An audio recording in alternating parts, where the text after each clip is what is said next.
Calling out in a serene garden, Faulty cheerfully grabs her companion Lupia's attention. The blonde noblewoman, Lupia, stares blankly ahead while wondering just when it all started.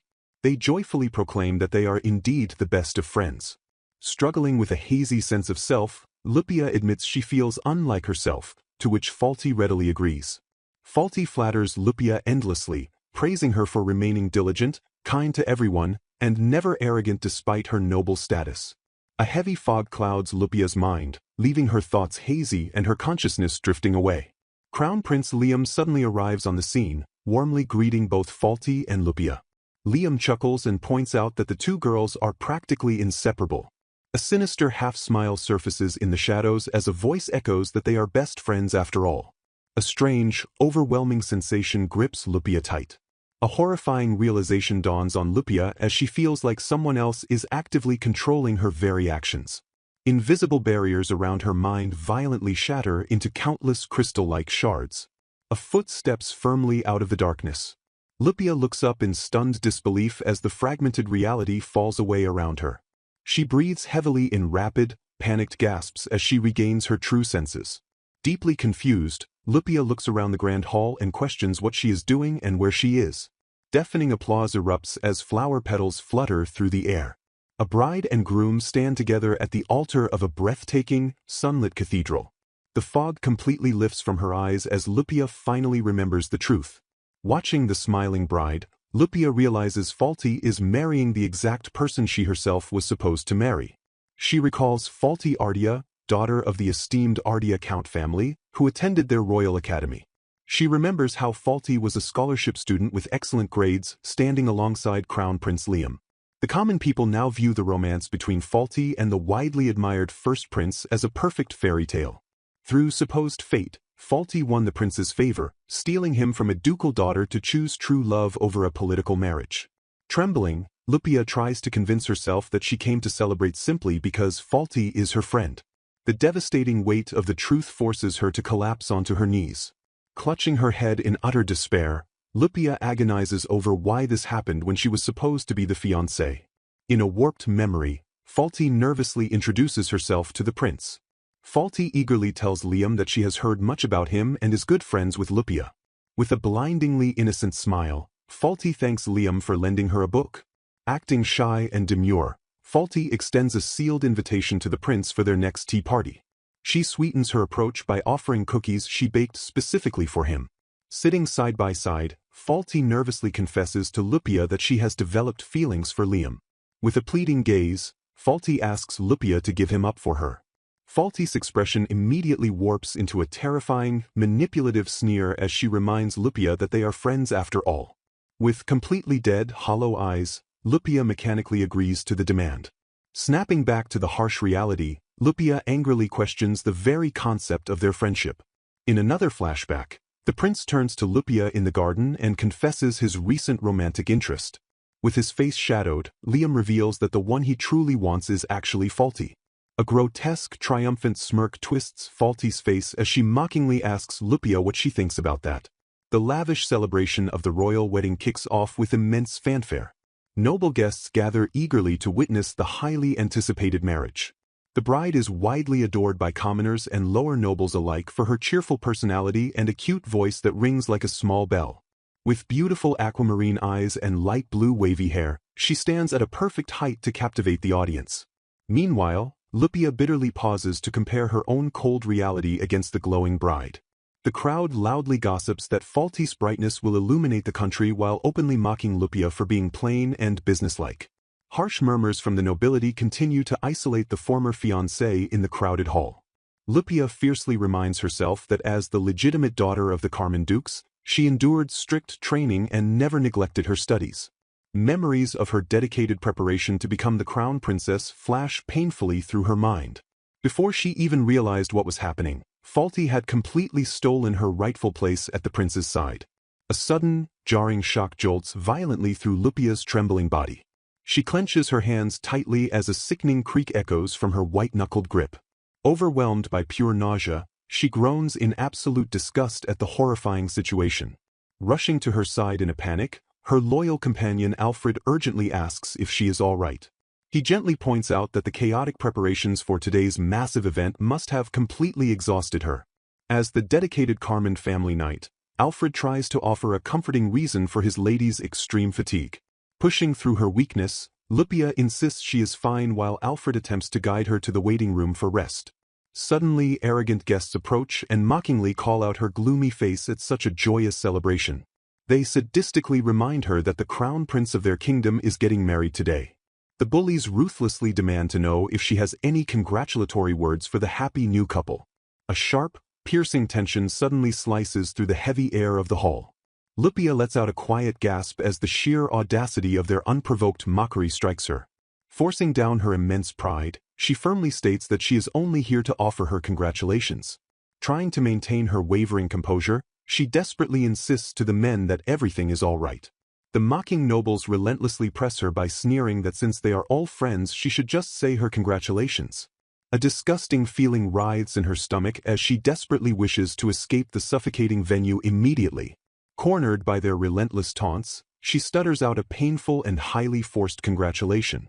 The cruel onlookers sadistically chant for the humiliated noblewoman to put on a cheerful smile. Something inside Lupia violently snaps as the agonizing tension reaches its absolute peak.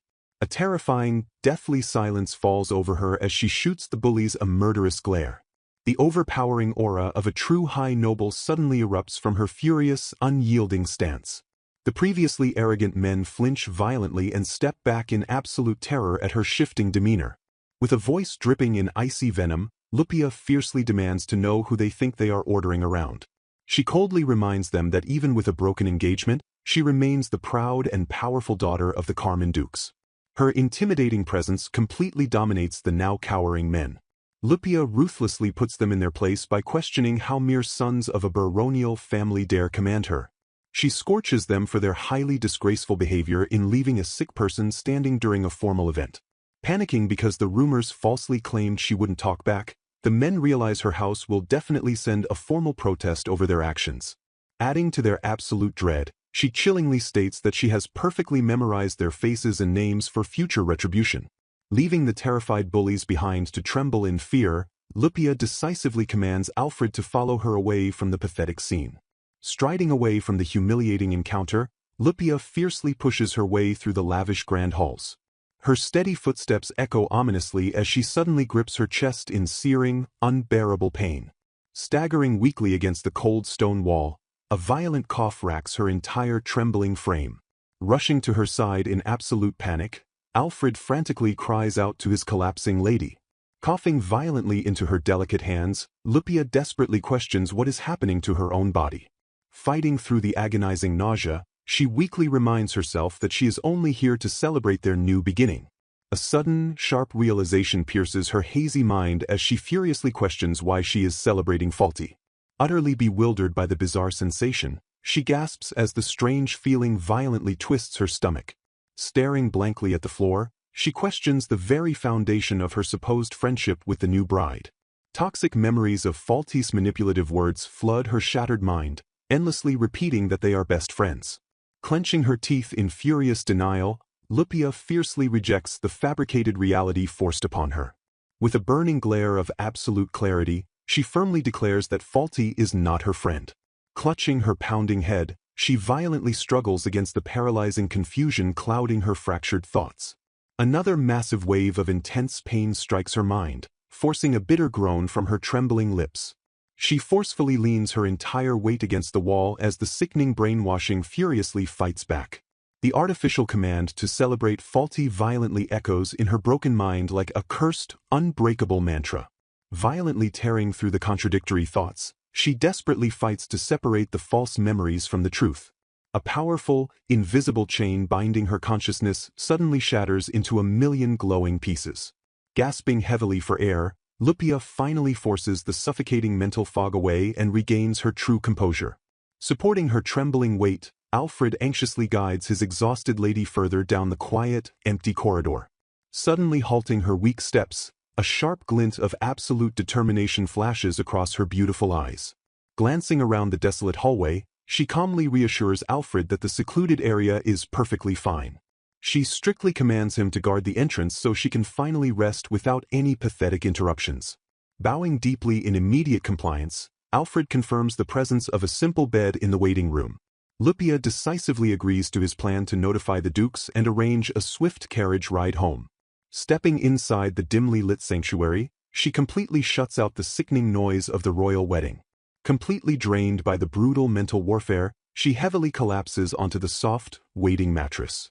Hot, bitter tears of overwhelming frustration silently stream down her pale, exhausted cheeks. The mocking cheers of the arrogant nobility echo mercilessly in her ringing, tortured ears. Clenching her fists in utter despair, she painfully acknowledges that Faulty has stolen absolutely everything from her. She bitterly reflects on the foreign trade affairs she flawlessly managed and her own perceived, tragic ungratefulness. The grueling childhood training and the vital relationship she painstakingly built with the crown prince flash before her tearful eyes. Feeling utterly powerless against the royal decree, she tragically laments failing her proud parents as a ducal daughter. Her trembling eyelashes flutter shut as the crushing weight of utter defeat fully consumes her broken heart. Whispering softly into the dark, she tragically surrenders to the agonizing despair and decides that she has suffered enough. Suddenly, a strange, glowing, translucent panel violently materializes directly in front of her tear-filled eyes. The floating digital screen rapidly flashes with a mysterious system message glowing brilliantly in the dark room. Startled by the impossible sight, Lupia gasps in utter confusion as the surreal blue glow illuminates her pale face. An absolute, commanding system text echoes from the strange interface declaring that the ending has finally arrived. The mysterious system ominously announces the immediate release of all functional restrictions regarding the actions of Lupia Carmond and the other characters. Lupia suddenly gasps in profound confusion as her reality begins to violently warp. A sharp gasp escapes her trembling lips as she struggles to process the strange surroundings. Looking down at her pale hands, she desperately questions if she remains the exact same person. Staring out into the bizarre void, she shockingly realizes that all the surrounding colors have completely disappeared. Utterly bewildered by the strange phenomenon, she anxiously questions what exactly is happening to her. Glancing around the desolate gray area, she horrifyingly confirms that absolutely no one else is present. A quiet groan of sheer panic leaves her as the eerie silence aggressively presses in from all sides. Reaching out with her sharpened senses, she shockingly notes that there is absolutely no magical power detected either. Absolute panic slowly sets in as she frantically wonders what in the world just happened to her reality. The floating blue digital screen coldly announces that her release from the mysterious system is fully complete. The bizarre interface ominously declares that from this exact moment onward, the real world finally begins. She weakly repeats the word real, in absolute disbelief as the crushing gravity of the situation sinks in. Snapping her eyes wide open, she suddenly jolts awake from the bizarre revelation with a sharp gasp. The overwhelming blinding light from the system interface aggressively fades away into the dark room. The final glowing remnants of the shattered digital reality instantly dissolve into absolute nothingness around her. Back at the lavish wedding reception, a confused voice suddenly questions where Lupia went. Faulty smiles chillingly while casually brushing off the sudden disappearance by reminding everyone that they are just good friends. A sinister silence heavily settles over the remaining oblivious guests as they continue to enjoy the grand reception. Trembling wildly in the quiet resting room, Lupia violently stammers as her shattered mind reconstructs her true memories. A sudden jolt of absolute clarity violently strikes her very core as the brainwashing completely breaks. Standing up with surprising ease, she realizes her body feels incredibly light and the earlier agonizing discomfort has completely vanished. Pondering the strange floating text, she remembers the glowing words explicitly mentioning an ending and a release from the system. Even though she cannot fully understand what just occurred, she fiercely acknowledges one absolute truth guiding her forward. With eyes blazing with intense realization, she confidently declares that the manipulative woman was never her true friend. She angrily reflects on how she was forced to believe a disgusting lie while Faulty ruthlessly stripped everything away from her. Opening the heavy door, a concerned Alfred politely checks if his exhausted lady is finally feeling all right. Turning to her loyal knight, Lupia confidently reassures him that her fractured mind feels significantly clearer now.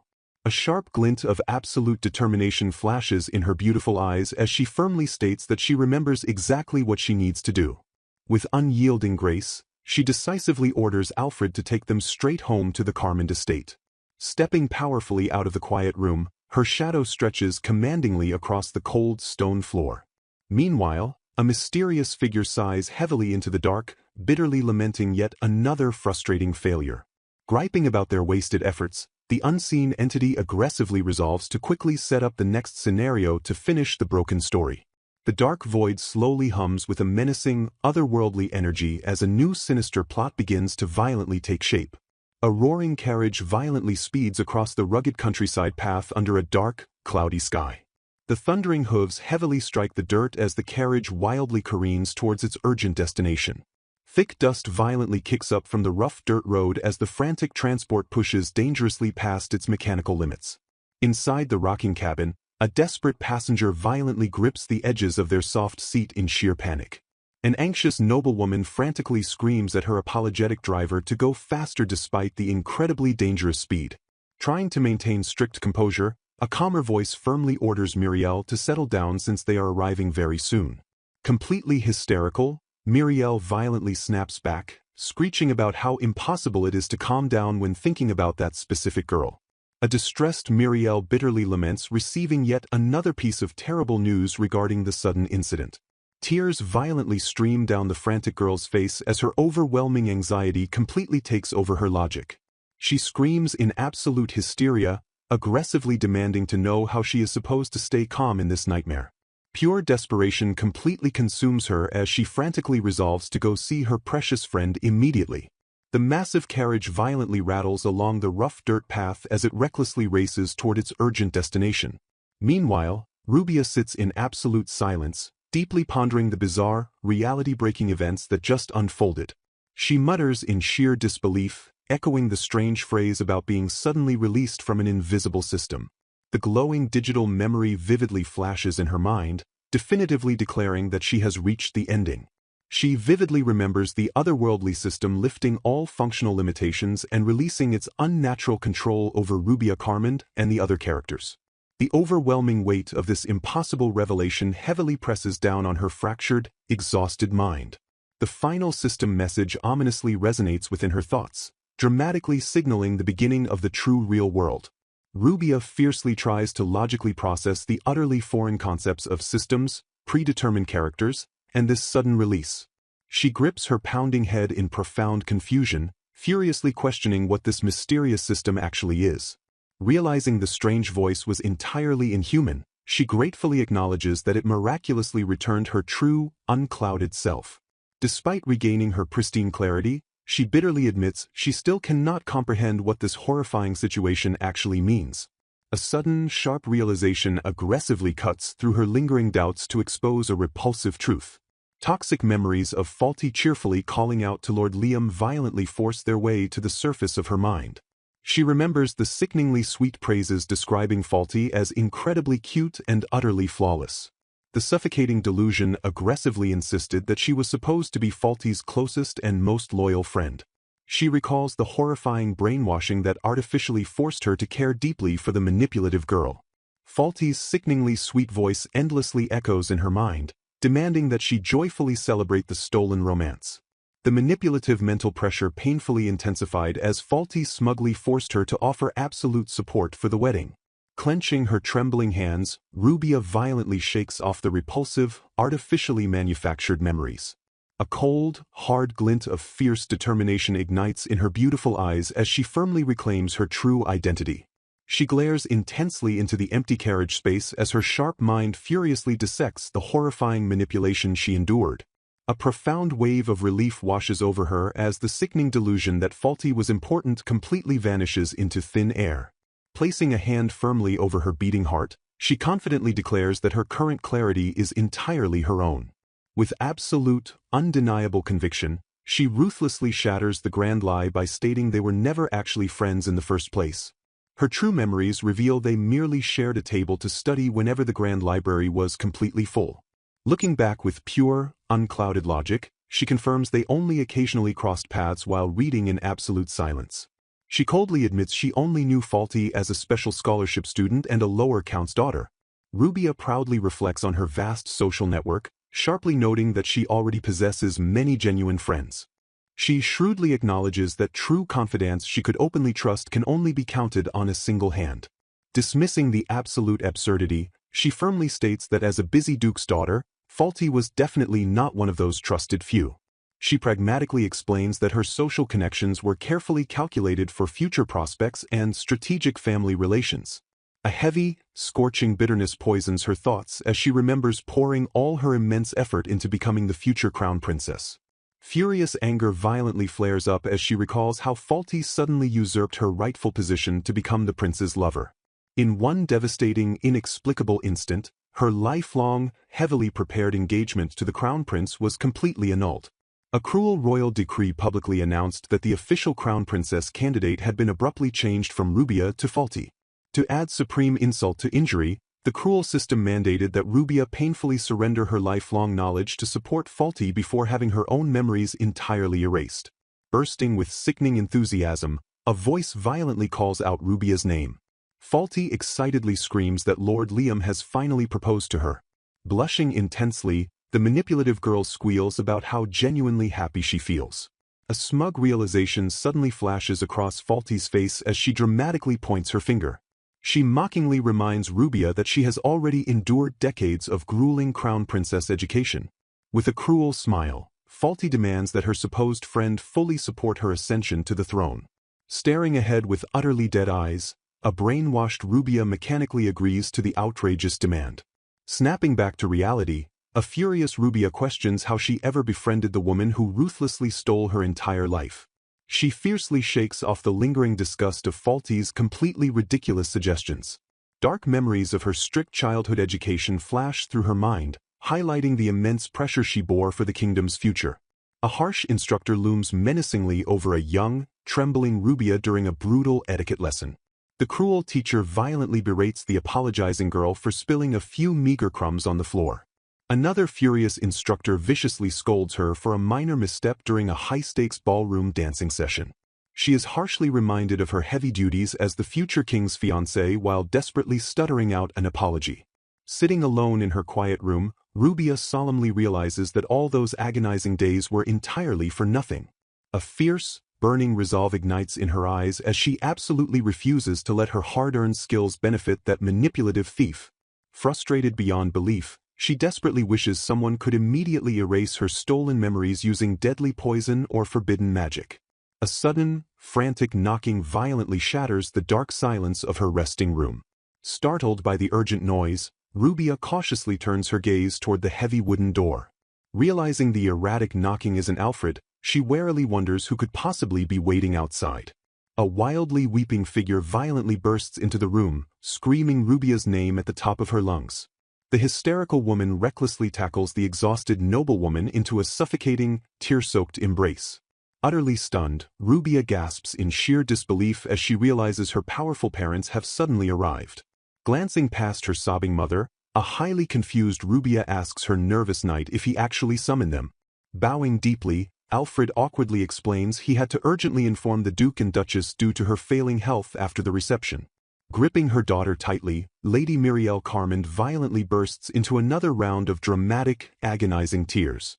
Shocked by the immense display of emotion, Rubia stammers as her mother furiously curses the royal family's blatant disrespect.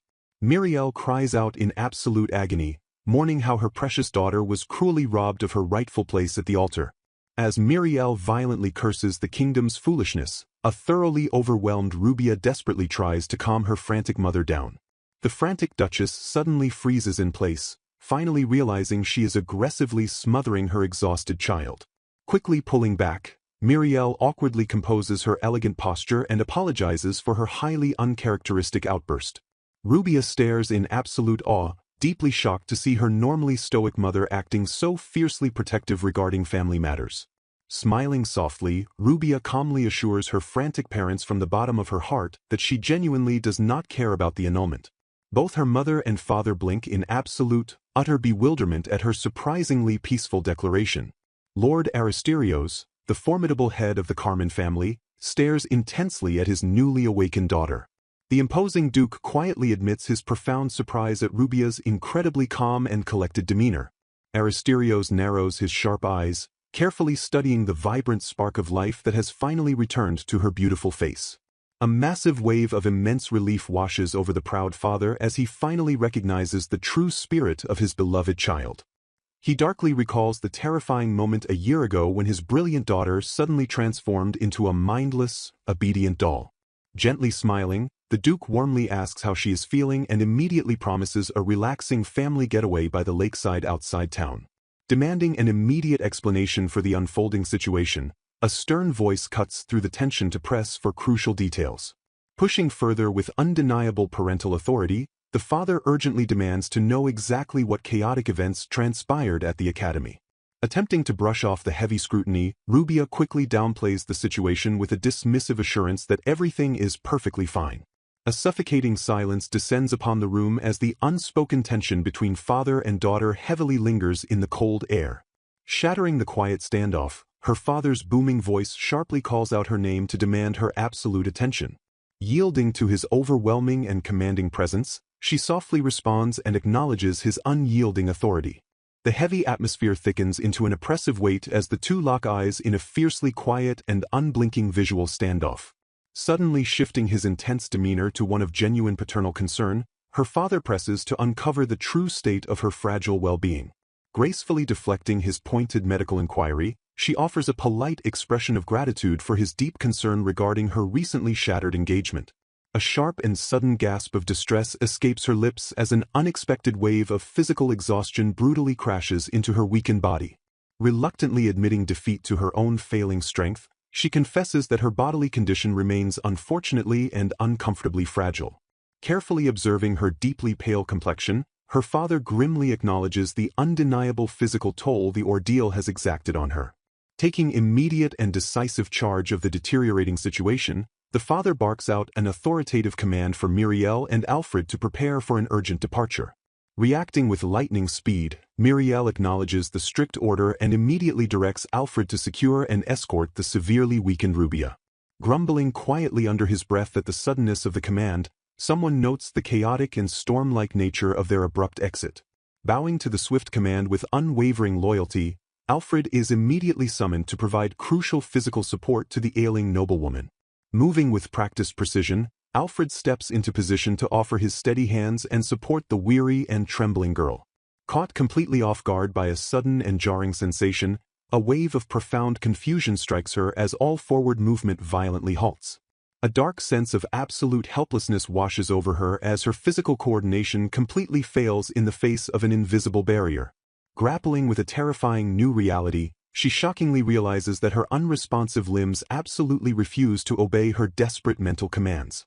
Panic simmers just beneath her calm surface as she struggles uselessly against the suffocating paralysis gripping her frozen extremities. Voices call out to the staggering Rubia in stuttering shock as her unstable body begins to dangerously sway. Apologizing profusely for her agonizingly sluggish pace, she lets out a sudden and startled cry as her fragile balance finally gives way entirely. Cruel gravity ruthlessly takes hold as her severely weakened body plummets helplessly toward the unforgiving floor. A massive jolt of absolute shock radiates through her entire being as her imposing father suddenly and unexpectedly intervenes. Moving in a breathtaking blur of protective motion, her father effortlessly scoops her falling form into his massive and secure arms. Speaking with a commanding yet deeply warming tone, her father strictly insists that she cease overexerting herself and rely entirely on his immense strength. Flustered and entirely overwhelmed by the embarrassing display, she frantically questions whether her dead weight is too heavy a burden for him to bear. Dismissing her anxious worries with a powerfully tender declaration, he proudly claims that carrying his beloved daughter is his ultimate paternal privilege. Deep background lore dramatically reveals his elite and prestigious lineage as a former Grand Knight who proudly carries the formidable blood of the king's younger brother. The narrative proudly establishes the Carmen family's deeply rooted history as a lineage defined by overwhelming military prowess. Fully upholding his family's legendary martial legacy, Father Aristerios possesses the terrifying and tremendous physical power of a kingdom's top-tier warrior. Despite reaching the mature age of 42, the dedicated knight relentlessly maintains a punishing and violently rigorous daily training regimen. Forged by decades of unwavering discipline, his monstrous physical strength completely and utterly eclipses that of any average adult male. cradled safely and securely against his broad and armored chest, she acutely realizes the undeniable absolute security provided by his overwhelming embrace. Quietly yielding to his fiercely protective warmth, she softly and somewhat bashfully offers her genuine gratitude for his surprising tenderness. Melting completely into the comforting and nostalgic hold, she softly wonders to herself just how long it has been since she allowed herself to be this deeply pampered. A sudden and frantic echoing shout violently shatters the quiet tender moment as a brand new presence bursts onto the dramatic scene. A desperate figure rushes into the room completely breathless and driven by an overwhelming tide of explosive emotional panic. Crying out in a loud burst of desperate relief, the newcomer frantically scolds the bewildered Rubia for vanishing so suddenly without leaving a single trace behind. Expressing deep disappointment, a sharply dressed individual notes they expected immediate cheering and support for their recent actions. Interrupting the tense and highly arrogant display, a voice politely but firmly cuts in to immediately voice an objection. Stammering slightly before gaining sudden confidence, another presence chimes in to aggressively validate the abrupt and unexpected interruption. Attempting to swiftly defuse the rapidly escalating situation, a commanding voice heavily suggests they discuss the fiery matter calmly at a later time. Furious at the perceived disrespect during their grand celebration, the initial speaker violently snaps and loudly questions the interrupter's basic manners. Maintaining a dangerously calm and highly imposing demeanor, Aristerios smoothly prefaces his sharp retort with a deeply sarcastic show of respect. Flipping the heavy accusation entirely, the towering knight coldly questions if the opposing royal party wasn't the very first to abandon all etiquette. A crushing wave of stunned silence instantly washes over the entire room as the biting accusation lands with explosive and undeniable force. Prioritizing his family above all petty squabbles, Aristerios strictly declares that Rubia's fragile health completely overrides his desire to argue further. Delivering a chilling and absolute promise, he darkly reminds the royals that their cruel transgressions against his beloved daughter will soon be answered. Refusing to yield even a single inch, a highly defiant voice vehemently and completely rejects the imposing threat with absolute finality. The suffocating tension in the grand hall thickens as a fierce, unspoken visual standoff firmly takes hold between the deeply divided factions. Stepping decisively away from the pointless confrontation, the massive and highly protective father dramatically turns his broad back on the hostile gathering. Carrying his precious and completely unconscious burden, the colossal former Grand Knight purposefully strides away from the tragic scene of the shattered engagement. Leaving the stunned and entirely silent crowd far behind, Aristerios entirely directs his unwavering paternal focus toward his dangerously weakened daughter. A profound and overwhelmingly heavy silence settles over the departing family as the massive weight of the day's turbulent events begins to truly sink in. Gazing down with intense and highly visible sorrow, the formidable warrior softly whispers a heartbreakingly tender lament directly to his beloved child. Lost in deep and highly painful reflection, he silently and desperately questions exactly when the tragic and dark shift in their previously happy lives truly began. Searching his agonizing and heavily fractured memories, he desperately wonders at what precise defining moment his sweet daughter fundamentally changed. A bright and warmly colored flashback suddenly illuminates his mind as a tiny, highly cheerful Rubia joyfully calls out to her loving father. Bounding forward with boundless and entirely innocent youthful energy, the little girl runs excitedly toward her towering father's securely welcoming embrace. Beaming with absolute and completely pure pride, the young child excitedly announces that she and her mother joyfully baked a special batch of delicious treats. Offering up her sweet and delightfully messy creation with innocent delight, she playfully commands her massive father to open his mouth for a tasting. Watching with wide and highly hopeful eyes, the adorable young girl eagerly asks if the beautifully baked confection successfully meets his culinary approval. Pondering the incredibly strange taste with gentle amusement, he playfully tries to guess the wildly chaotic secret ingredients hidden within the mysterious pastry. The warm memory flawlessly transitions forward in time, beautifully showing a slightly older Rubia gracefully displaying her continued growth and blossoming elegant demeanor. Bursting with incredible academic pride, she brightly and happily presents a highly prestigious school award to her endlessly supportive and massively proud father. Her radiant and fully triumphant smile shines brilliantly as a beautiful and undeniable testament to her absolute brilliance and relentless hard work. The timeline tragically shifts again to violently reveal a significantly older and highly exhausted Rubia deeply engrossed in a massive, suffocating mountain of paperwork. Stepping quietly into her dimly lit and isolating study, her deeply concerned father gently notes that she is still relentlessly working late into the quiet night.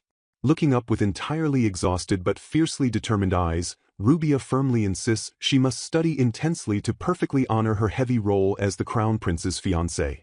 Driven by a completely crushing sense of absolute noble duty, she sternly declares her desperate need to become a flawless lady who brings zero shame to the royal crown.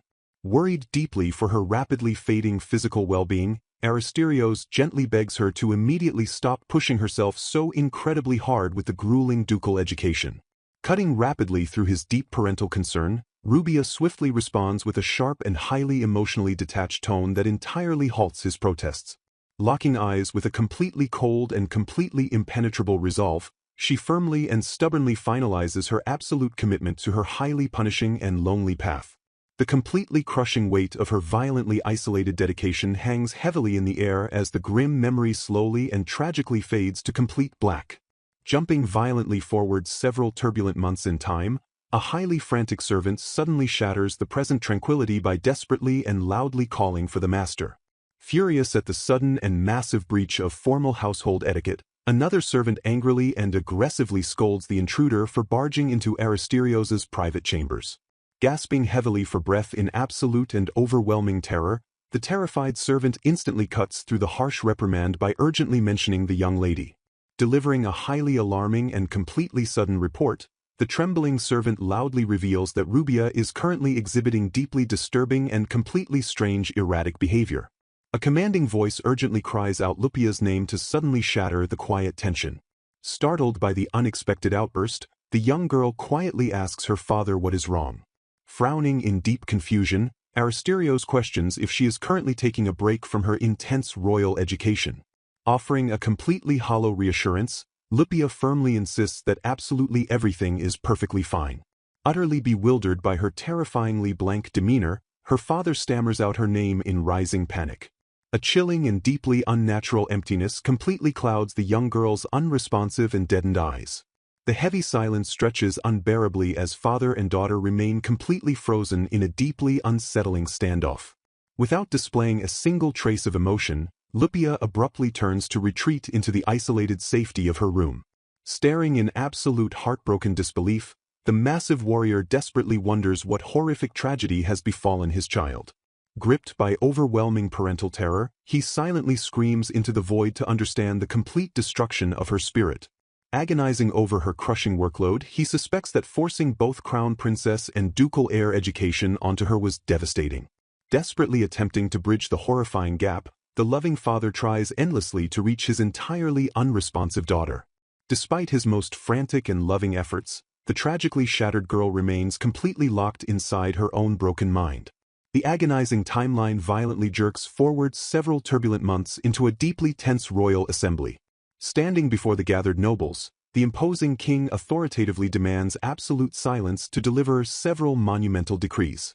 Dropping a massive political bombshell, the king coldly announces that Lupia will be instantly replaced by faulty Ardea. A devastating shockwave of absolute disbelief violently ripples through the grand hall at the completely unprecedented royal annulment.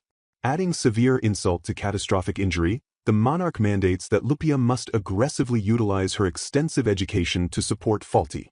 Delivering the ultimate and unforgivable blow, the cruel decree states that all of Lupia's royal education memories will be violently erased. Boiling over with uncontrollable rage, Aristerios furiously roars at the sheer absolute absurdity of the tyrannical mandate. Throwing all formal caution to the wind, the enraged former Grand Knight aggressively demands a proper explanation from the ruling monarch. Trembling with barely contained explosive fury, the towering father aggressively challenges the very foundation of the discarded engagement.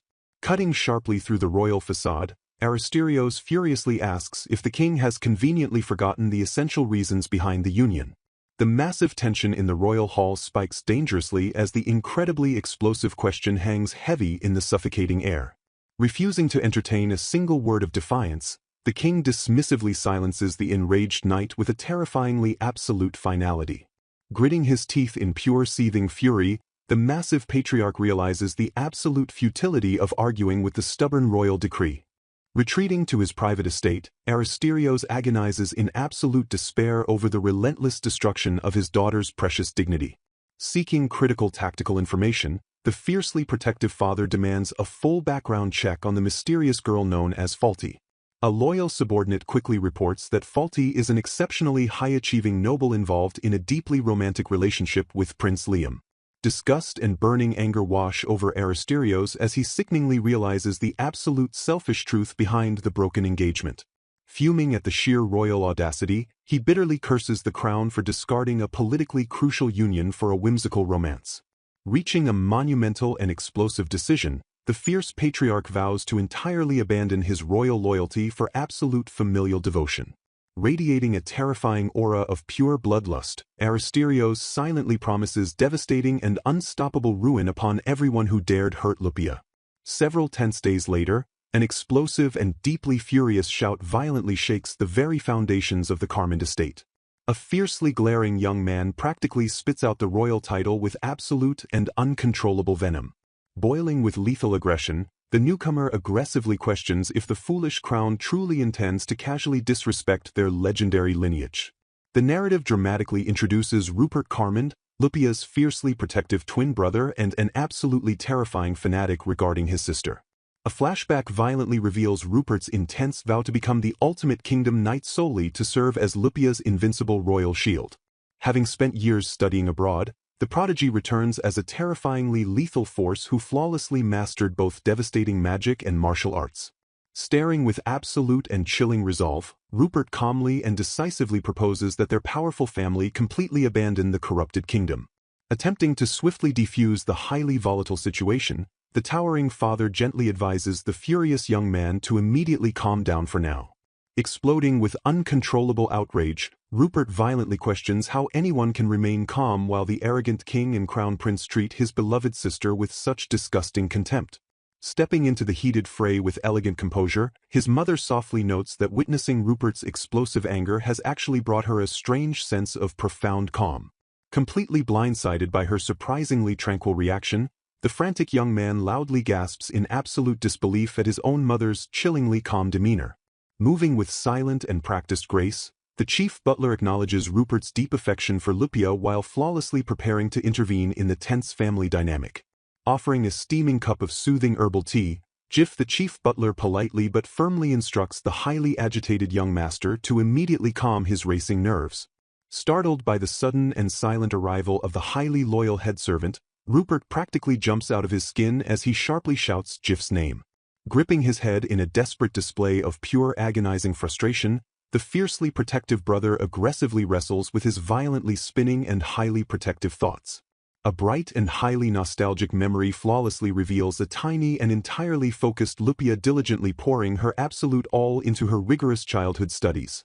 Recalling her absolute brilliance, Rupert proudly declares that his incredibly respectable older sister always worked relentlessly and fiercely ignited his own burning competitive spirit. Trembling with a highly lethal dose of unresolved fury, the young prodigy violently clenches his fists as he bitterly curses the entirely unfair and deeply cruel reality.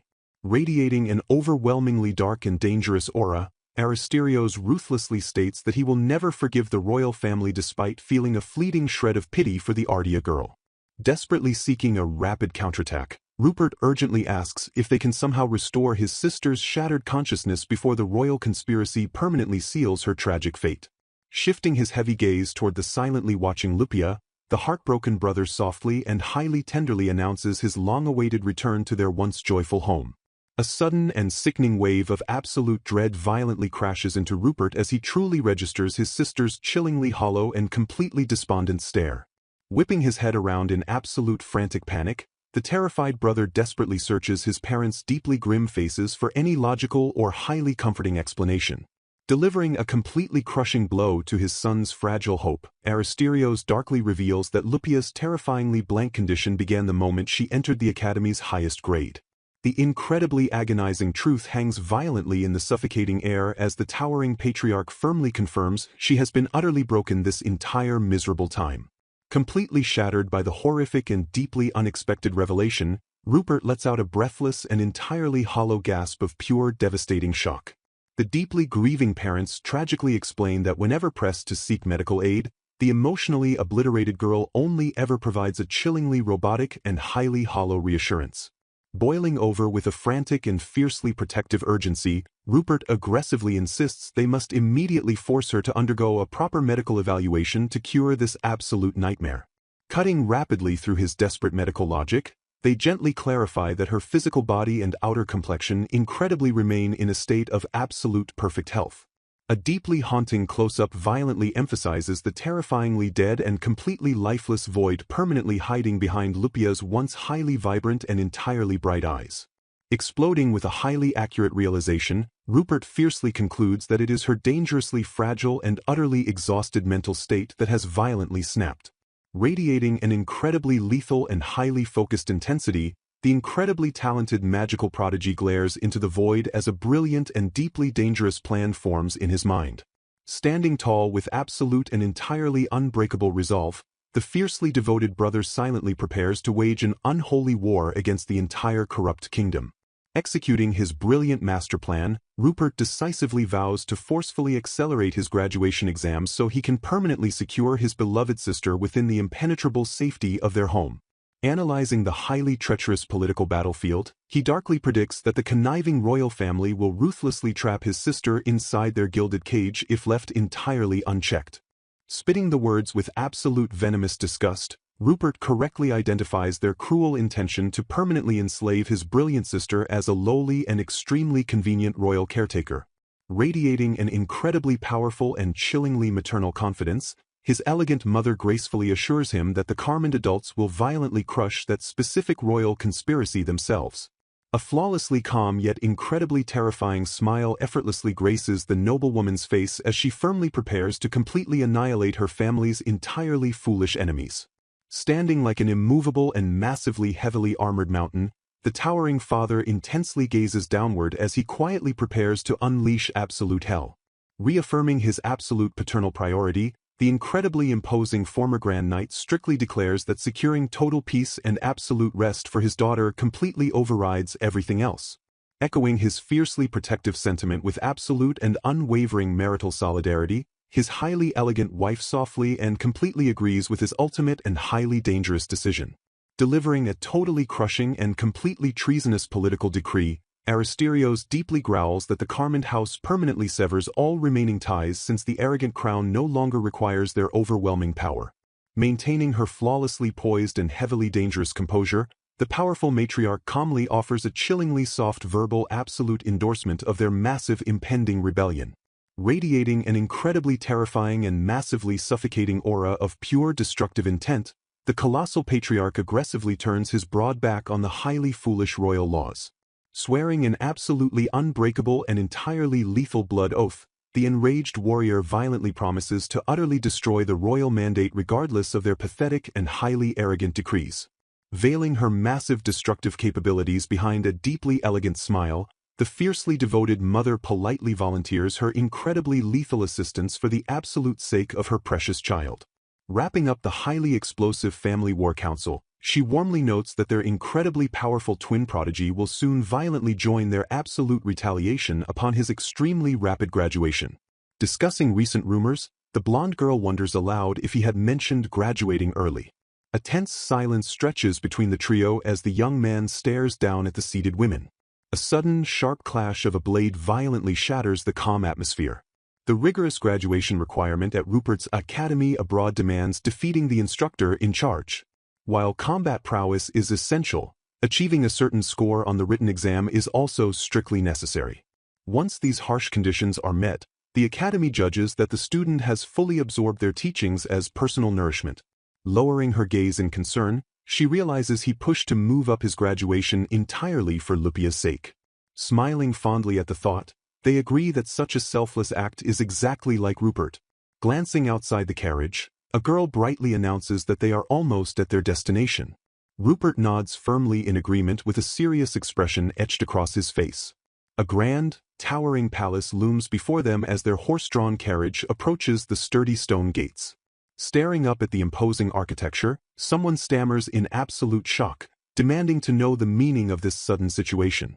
Seated firmly on his throne, an older regal man glares furiously down at the bowing figure before him. Enraged by the news, the leader furiously orders his subordinates to summon Duke Carmond from the venue at once. Trembling as he kneels, the messenger delivers the grim news that the Duke and his daughter have already departed the palace. Boiling over with uncontrollable rage, the king roars at his foolish guards to chase them down immediately. Slumping back in a sudden wave of despair, he realizes the horrific gravity of what they have just done. A heavy silence echoes through the cavernous grand hall as a grim confirmation is given. Reflecting on the past, the king fondly remembers believing they had found a perfect bride for Liam.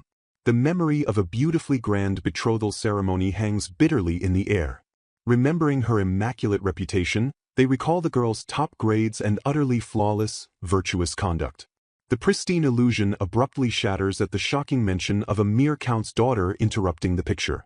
Utter confusion sets in as people whisper and wonder why such a bizarre shift occurred. Flabbergasted nobles question how someone of that lowly status could possibly become the crown princess. Noticing her distress, the worried king gently asks his queen what is troubling her mind. Tension thickly suffocates the room as everyone struggles to process the unfolding political disaster. Staring blankly ahead, they are struck by the horrifying realization that they have committed something truly terrible. The king jolts in stunned disbelief upon hearing the devastating words. Losing the immense backing of the Carmond dukedom means the entire royal family is effectively lost. Pure terror visibly constricts his pupil as the sheer magnitude of their ruin finally sinks in. Flashbacks reveal Liam standing rigidly beside Rubia, the esteemed daughter of Duke Carmond, during their engagement. Gazing at their distant backs, an observer admits total ignorance regarding whether the two ever held romantic feelings for one another. Despite knowing it was a political arrangement for their families, rumors suggested they were genuinely prepared to support one another. The narrative violently fractures as Liam inexplicably decided to fall in love with a count's daughter he met only a year ago. The royal couple sits frozen on their grand thrones, heavily weighed down by their son's foolish rebellion. Trembling with anxiety, someone whispers that breaking off an engagement with a duke's daughter is an absolutely unthinkable act. Surrounded by dark, thorny imagery, the act of breaking the engagement is declared an unforgivable disrespect towards the duke's daughter. Such a callous betrayal tells the duke's family they are unneeded, brutally tossing aside Rubia's lifelong, harsh crown princess education. Staring nervously at the ground, a subordinate stammers a weak attempt to interject. Hanging ominously in the air, the terrifying realization dawns that the matter of the broken engagement should have already been resolved. Reflecting on the broken alliance, someone mutters their shattered hopes for a peaceful reconciliation. Realizing their arrogant mistake, they acknowledge forming and dissolving the engagement solely by the royal family's selfish will. Burdened by intense guilt, they admit taking responsibility by ultimately paying an enormous sum of compensation. Panic severely sets in as they urgently demand confirmation that the Carmond family hastily abandoned the betrothal ceremony. Clinging to a desperate hope, one individual suggests humbly expressing their deepest apologies to mend the widening rift. A crushing realization completely shatters their optimism as someone questions if it is simply too late for forgiveness. Baffled by their own foolish actions, they question why they ever approved the engagement between Liam and Count Ardia's daughter. Frustration violently boils over as voices clash, directly challenging His Majesty about who initially welcomed the disastrous union. Shocked by the brazen accusation, a leader furiously snaps back, demanding to know who truly spearheaded the foolish decision. Utter confusion reigns supreme as a bewildered gasp escapes into the highly tense, suffocating air. Paranoia swiftly infects the room as they panic over losing the ducal house's backing and question Falty's worthiness. A tense, heavy silence descends upon the room, broken only by a sharp click of an agitated tongue. Resigning to their grim fate, they bitterly admit the completed wedding ceremony makes the catastrophic error impossible to undo. Desperate to avoid the Duke's legendary wrath, they plot to implore him to become the Crown Prince's guardian once more. Time marches ruthlessly forward as the chaotic night abruptly transitions into an ominous new day. Tense anticipation forcefully thickens the air as a new, highly volatile confrontation rapidly looms on the horizon. Staring down his opponents, a stern figure aggressively declares that the royal fault is completely undeniable. A strangled, fearful gasp sharply escapes as the sheer, crushing weight of the sudden accusation lands.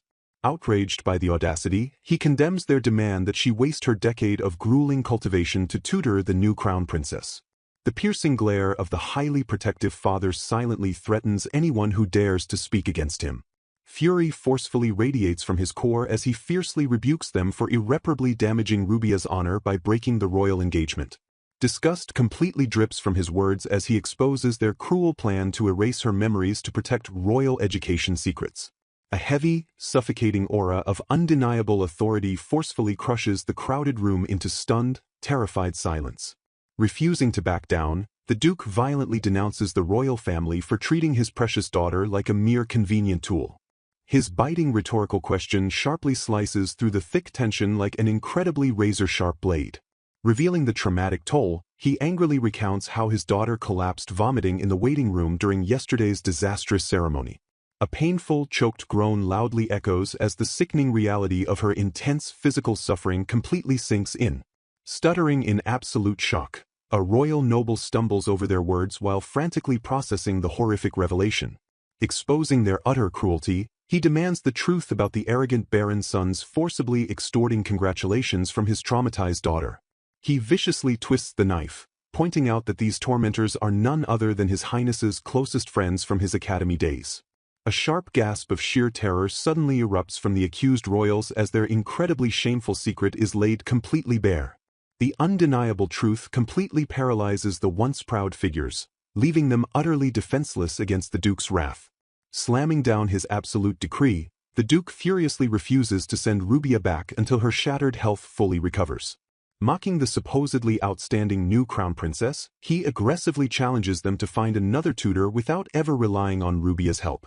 Questioning their pathetic logic, he aggressively demands to know the true, hidden meaning behind summoning his exhausted daughter back. Desperately scrambling for excuses, someone weakly stammers that the new crown princess personally wishes for her dear friend Rubia. A chilling, dangerous smirk quickly forms as he casually brands their pathetic excuse as incredibly strange.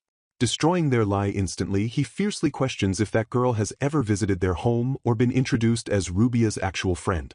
Panic completely consumes the liar as they stutter helplessly, entirely unable to defend their completely shattered deception. The brutal confrontation violently ends with a sharp, dismissive scoff echoing through the highly suffocating silence. Mocking the royal family, the Duke remarks that they must utterly despise his daughter to force a tutor role on someone so unwell. Desperately pleading their case, the royals violently interject that such a cruel assumption is absolutely not true. Dismissing their panicked denials with cold finality, he sharply declares that his daughter will rest no matter what they say. Revealing his deep paternal sorrow, he questions how much agonizing mental anguish his fiercely proud child has silently suffered. Standing firm in his absolute resolve, he fiercely declares that protecting their child is the most natural duty for parents.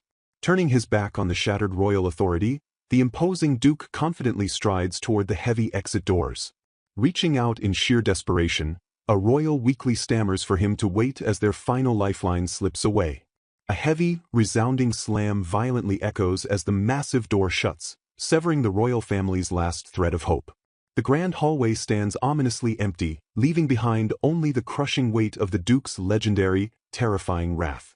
Slumping into their thrones, the once proud king and queen sit completely devastated by the sheer magnitude of their ruin. A deafening, suffocating silence violently fills the cavernous room as the horrific reality of their catastrophic mistake sets in. Clutching his head in pure despair, the defeated ruler weakly whispers that he completely lacks any idea of what to do now. Overwhelmed by deep regret, they agonize over why they committed such an incredibly foolish act alongside Liam. Cursing the disastrous situation, the broken monarch bitterly mutters about his incredibly foolish and rebellious son. Shifting to a bright, lavish room, Faulty tilts her head in utter confusion, wondering aloud why things are unexpectedly going wrong. Blinking her large, innocent eyes, the newly appointed crown princess completely fails to grasp the sheer gravity of the political disaster. Puzzled by the rejection, Faulty arrogantly assumes her high affinity with Rubia should guarantee her willingness to be the tutor. Resting her chin thoughtfully on her hands, the naive girl deeply ponders the incredibly strange discrepancy in her expected outcome. Recalling her deliberate choices, she confidently reminds herself that she successfully entered the highly coveted marriage route with Liam. Peering closely at the invisible mechanics of her reality, She murmurs that this specific scenario feels intensely familiar.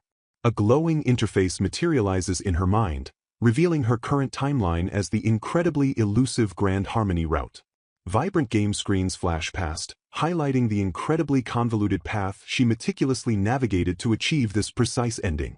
Recalling the intense challenge, she notes that achieving this outcome represents the absolute most difficult romance ending possible.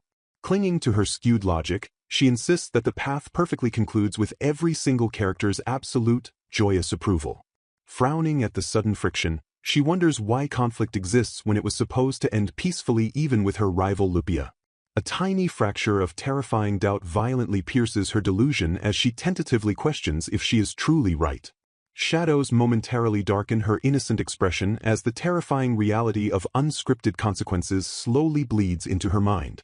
Quickly brushing the dark thoughts aside, Faulty brightly closes her eyes and fully retreats back into her comfortable, blissful ignorance.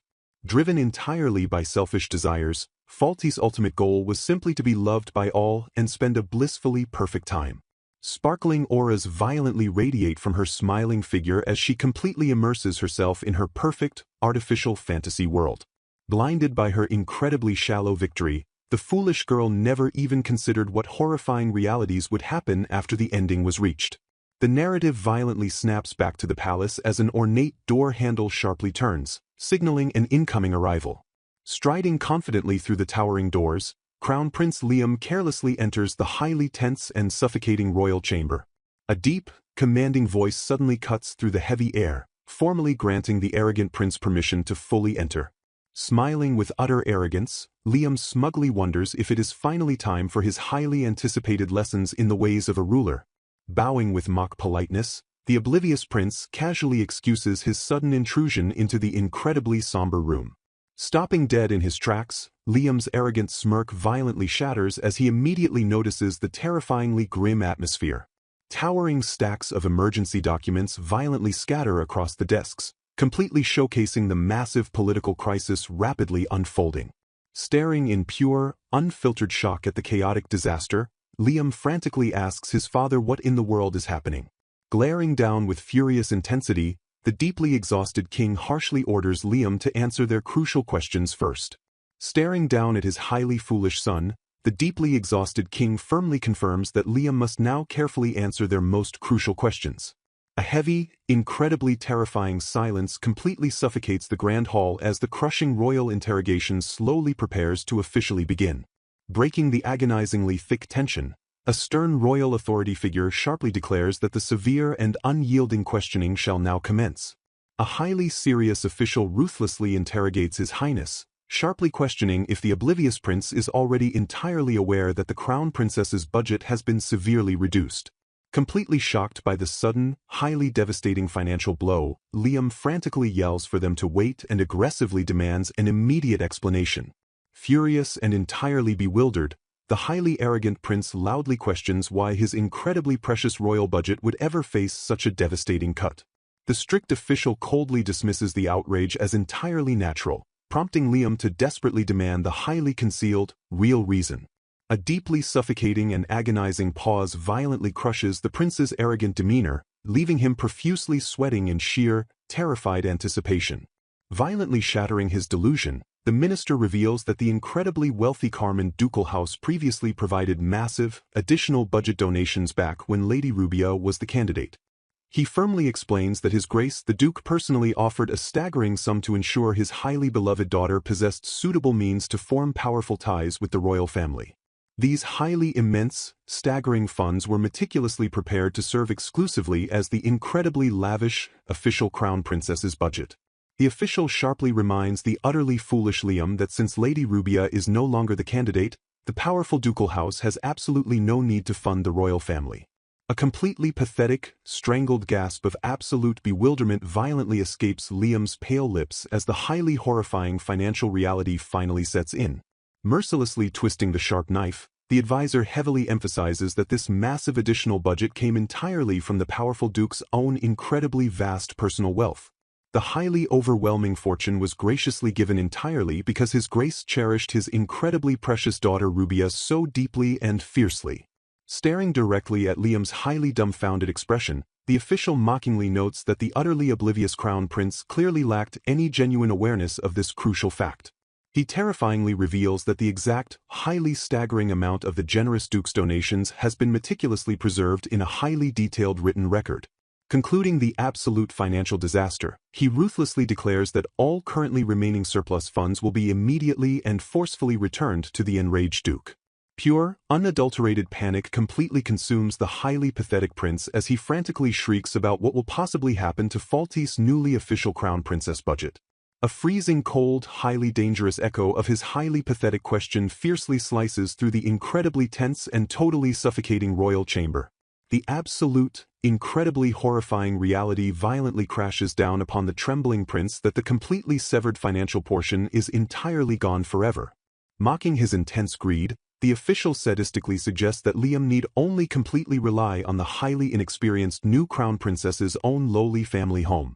He aggressively challenges the arrogant prince to simply seek identical financial backing if he truly wishes to maintain the incredibly luxurious lifestyle previously established by the duke's daughter. The incredibly crushing, undeniable truth entirely suffocates Liam as he fully realizes the lowly count's house can never possibly bear such an incredibly immense financial burden. Glaring with pure, highly concentrated disgust, the strict advisor aggressively questions why the incredibly greedy crown prince even dares to bring up the missing budget now. He brutally points out that the entire kingdom's treasury has completely and merely returned to its highly pitiful, entirely original baseline state. Defending the highly prestigious kingdom's rapidly crumbling honor, he quickly clarifies that a standard, completely basic budget has still actually been allocated for the new crown princess. An incredibly agonizing sense of undeniably heavy guilt violently weighs down on the frantically sweating prince as the intense scrutiny fully locks onto his trembling frame. A deeply dark, incredibly horrifying suspicion slowly begins to violently surface and heavily spread throughout the highly intensely suffocating interrogation room. The interrogator's highly piercing eyes narrow extremely dangerously as he slowly questions if Liam had been foolishly misusing the immense funds graciously provided during Lady Rubia's tenure. The completely devastating and highly dangerous accusation violently drops as they forcefully demand to know if the prince actually used the incredibly wealthy duke's money to buy lavish gifts for his new lover. A completely brutal, highly dramatic narrative pause forcefully suspends the utterly exposed and highly terrified prince in his completely undeniable and incredibly pathetic humiliation. Furious at the highly scandalous revelation, an intensely loyal retainer forcefully interjects, loudly confirming his own entirely worse suspicions about the prince's incredibly disgraceful financial conduct. The highly frantic retainer fiercely interrogates Liam, desperately praying the highly arrogant prince didn't actually misuse Lady Lupia's highly sacred budget to secretly shower the new crown princess with lavish gifts. Clinging desperately to his rapidly crumbling royal pride, a highly frantic ally forcefully declares his completely unwavering duty to maintain absolute loyalty despite the rapidly escalating, massive disaster. Outraged and deeply shocked voices violently clash in pure panic as someone completely questions the sheer, entirely mind-boggling audacity of ever demanding the highly dangerous duke hand over his wealth. Utterly and completely cornered, the highly pathetic Liam heavily stutters and violently chokes on his own entirely worthless, highly fabricated string of pathetic excuses. A highly commanding, incredibly intimidating authority figure violently shuts down any further pathetic and weak arguments with entirely absolute, completely unbreakable finality. The highly strict official aggressively prepares to deliver the entirely final, completely devastating blow regarding exactly why any possible financial recovery is absolutely and utterly impossible. The entirely absolute, completely permanent destruction of Liam's political future is violently sealed as he completely learns House Carmond has officially and entirely revoked its deeply vital guardianship over him. Shocked and completely bewildered, someone loudly demands to know why this disastrous situation is happening. A stern, entirely unforgiving voice ruthlessly clarifies that Lady Lupia is no longer his official fiancée. Fleeing to the distant frontier villa, she has already left the main estate to quietly recover her severely failing health. Infuriated, Liam violently questions why Lupia abandoned Falti's royal education after he explicitly ordered her to fully oversee it. Desperate to maintain control, the arrogant prince frantically demands they summon Lupia back immediately to fulfill her mandatory retainer duties. A cool, highly collected voice smoothly acknowledges that his selfish demand would make perfect sense under normal circumstances. Pausing ominously, the highly authoritative speaker forcefully commands total attention before delivering the next completely crushing verbal blow. He sharply rebukes the foolish prince, stating he completely lacks both the right and status to address a duke's daughter so informally. Deeply frustrated by the harsh reprimand, Liam violently clicks his tongue in a show of pure, completely arrogant defiance. A heavy, incredibly suffocating silence violently stretches as the intensely heated confrontation rapidly escalates in the Grand Royal Hall. Slamming a massive stack of official documents onto the desk, the authority figure aggressively asks if Liam truly knows what these are. He fiercely reveals them as highly severe formal protests directly from the main family and every single branch of the Carmond house. The terrifying documents fiercely warn the royals not to mock the Carmond clan after discarding Lady Lupia as entirely unnecessary. Utterly blindsided by the intense backlash, a highly pathetic gasp of pure, unadulterated disbelief violently escapes Liam's trembling lips. The minister heavily emphasizes that the incredibly talented Lady Lupia commands exceptionally high regard throughout her entire powerful clan. He highly praises a brilliant man who masterfully managed her incredibly rigorous upbringing as the absolute head of the duchy. Staggeringly, the incredible young woman achieved all this while simultaneously and flawlessly completing her grueling crown princess education. Glaring sharply, the strict advisor brutalizes Liam's utterly foolish desire to summon the esteemed Lupia back merely to tutor Faulty. He angrily questions the sheer, mind-boggling audacity of suggesting they recall such an elite noble to perform a mere lady-in-waiting's highly trivial duties. Hanging his head in incredibly deep shame, the highly exhausted king bitterly admits their own incredibly foolish short-sightedness in this entire disaster. He solemnly notes how the fiercely fawning academy students, powerful ministers, and highly elite nobles were all completely and totally blinded. The completely suffocating weight of their collective, highly monumental failure forcefully crushes the highly intense atmosphere in the silent grand room. Suddenly snapping his fingers in a flash of entirely misplaced brilliance, Liam urgently stammers out a desperate, highly insane new proposition. Completely lacking all logical reason, the incredibly foolish prince wildly suggests they simply take the highly esteemed Lupia in as a lowly concubine. Staring in absolute, completely unadulterated disgusted shock, the deeply horrified king bluntly asks if his own son is a complete idiot. He furiously roars that the immensely proud Duke of Carmond would never, ever permit his highly beloved daughter to become a mere royal concubine. A deeply chilling warning forcefully drops that provoking their immense anger any further might push the powerful duke's entire house to violently desert the country. Glaring with immense, completely lethal intent, the king violently demands to know if Liam truly understands the highly apocalyptic consequences of his words. Physically recoiling from the terrifying, highly oppressive pressure, the cowardly Liam heavily lets out a weak, completely pathetic groan.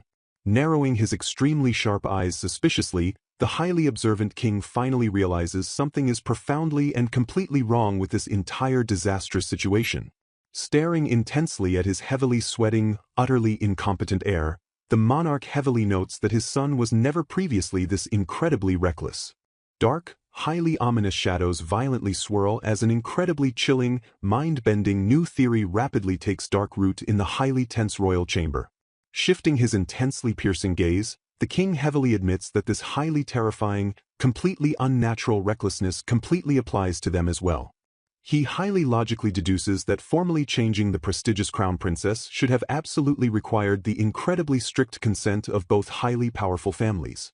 The highly complex process of officially replacing the primary fiancé of the powerful crown prince is heavily bound by incredibly strict, completely unbreakable royal laws. He fiercely notes the highly rigorous process involves numerous lengthy meetings, high-ranking official approvals, and strict signing procedures that should have taken much more time. Fiercely rubbing his heavily throbbing temples, the highly stressed king loudly declares that far too many incredibly crucial elements about this disaster simply fail to add up. An incredibly thick, completely chilling atmosphere of utter dread completely suffocates the tense room as the highly powerful royals heavily ponder the impossible truth. Staring completely blankly ahead, he horrifyingly voices the highly terrifying possibility that they were all completely and utterly confused by an entirely unknown outside force. Despite heavily suspecting mind control, He rationally notes the new crown princess likely didn't use charm magic since absolutely no strange magical traces currently exist. Furious, Liam vehemently denies that Faulty would ever commit such a treacherous act. The authoritative figure calmly agrees to drop the highly volatile subject for the time being. A heavy pause completely shifts the mood as he strictly interjects with a highly stern warning. He aggressively demands that the entirely foolish prince keep the upcoming grim reality firmly in mind. He brutally points out that their kingdom has treated the esteemed House of Carmond with utter contempt regardless of the circumstances. The incredibly harsh and undeniable fact hangs heavily in the stifling air of the royal chamber. Swallowing hard, Liam visually recoils under the completely crushing weight of their monumental royal failure. An incredibly tense silence violently suffocates the room as the sheer gravity of their betrayal fully sinks in. The minister sharply reminds everyone that the House of Carmond and its massive branch families bear the absolute responsibility of national defense. He bitterly laments that the incredibly foolish royal family has deeply and dangerously slighted such highly vital allies. He painfully highlights their incredibly insulting behavior toward the diligent duke's daughter who flawlessly fulfilled her duties as the crown princess candidate. A highly heavy wave of completely suffocating collective guilt violently washes over the previously arrogant royal assembly. Revealing the absolute political disaster, he heavily notes that the highly enraged duke's house is violently refusing all contact even if they attempt an apology. The deeply exhausted king fiercely commands everyone present not to recklessly act on their own and worsen the immense crisis.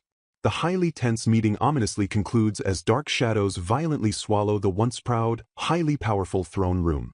Retreating into his own terrified mind, Liam frantically questions if he should have married Lupia before violently dismissing the agonizing thought. The incredibly tense narrative violently shifts to Faulty standing absolutely paralyzed by the rapidly unfolding, completely unscripted political disaster. Completely panicked by the completely broken timeline, Faulty sharply demands to know the exact, highly terrifying meaning behind the horrible news. Her bright eyes widen in pure, unadulterated shock as she finally realizes her primary rival Lupia actually relocated to the remote frontier villa. She weakly stammers in utter disbelief, completely unable to comprehend the massive, incredibly dangerous deviation from her supposedly flawless, perfect plan. Her highly desperate mind violently loops the absolutely impossible revelation of the highly diligent Lupia entirely abandoning the grand main estate. Highly terrified of losing her incredibly fragile status, she frantically cries out about the sudden, complete destruction of her crucial crown princess lessons. Clinging to her entirely delusional game logic, she desperately insists that Liam's affection level is already perfectly maxed out for the grand finale ending. A highly sharp wave of pure, completely unadulterated dread violently crushes Faulty as she hopelessly wonders how this catastrophe could possibly happen. A deeply nervous royal attendant weakly interrupts her frantic, entirely chaotic internal spiral, highly hesitantly addressing her as Her Highness. Snapping violently back to the highly tense, suffocating reality, Faulty forcefully masks her extreme, entirely consuming panic. Stuttering a highly pathetic, entirely weak apology, she entirely falsely claims to just be a little completely shaken up by the sudden royal news. Desperate to entirely and completely isolate herself, she urgently asks the highly confused attendant to violently leave her alone for a brief moment to heavily think. Bowing highly respectfully, the incredibly obedient servant quietly complies and swiftly exits the highly suffocating, entirely tense room. Left entirely to her incredibly dark, completely terrifying thoughts, Faulty stares blankly ahead as her highly artificial, incredibly perfect reality violently shatters. She frantically recounts successfully securing her highly coveted scholarship and surviving the academy story to officially achieve marriage with the crown prince.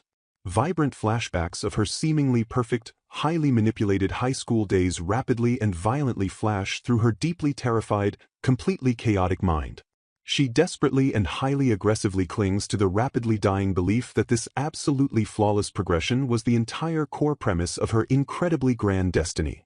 Analyzing her highly calculated, completely manipulative past moves, she nervously mutters about flawlessly gathering all specific elements to forcefully trigger the Love Star event.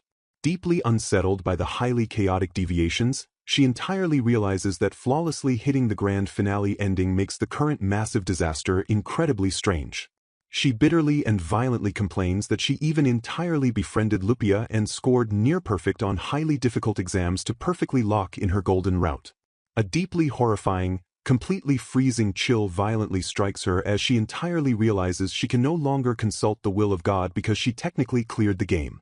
Absolute, completely unadulterated despair entirely consumes her once bright expression as the highly terrifying, completely undeniable lack of divine guidance fully sets in. Gritting her teeth in entirely pure frustration, Faulty forcefully mutters a highly determined, incredibly desperate confirmation to herself amidst the absolute chaos. Steeling her rapidly crumbling, highly fragile resolve, the incredibly desperate girl strictly prepares to blindly fight her way through this entirely unknown, highly terrifying new timeline. Faulty urgently summons her glowing holographic system menu by mentally commanding her status open. Scanning the shimmering display reveals her perfectly maxed out character attributes completely dominating the screen. She suddenly gasps in complete shock as a terrifying anomaly violently catches her immediate attention.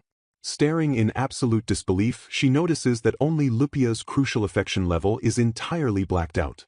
Trembling with utter confusion, she frantically wonders why such a catastrophic system glitch is currently happening. Her completely panicked eyes wildly scan the highly fractured interface to deeply comprehend the massive error. Relieved yet incredibly terrified, she aggressively confirms that all her other maxed-out stats remain exactly the same. She highly aggressively pinpoints that Lupia's entirely darkened affection meter is the only actively weird element. A deeply chilling thought violently strikes her that the supposedly perfect timeline has been horrifyingly distorted. She quietly mutters to herself while violently trying to rationalize the completely shattered game logic. Remembering a highly crucial detail, she guesses the terrifying glitch directly stems from Lupia's recently failing health. Her frantic mind wildly formulates an incredibly desperate plan to aggressively investigate the highly terrifying system anomaly. Clinging to a fragile hope, she brightly decides that personally visiting Lupia might forcefully reveal the hidden truth.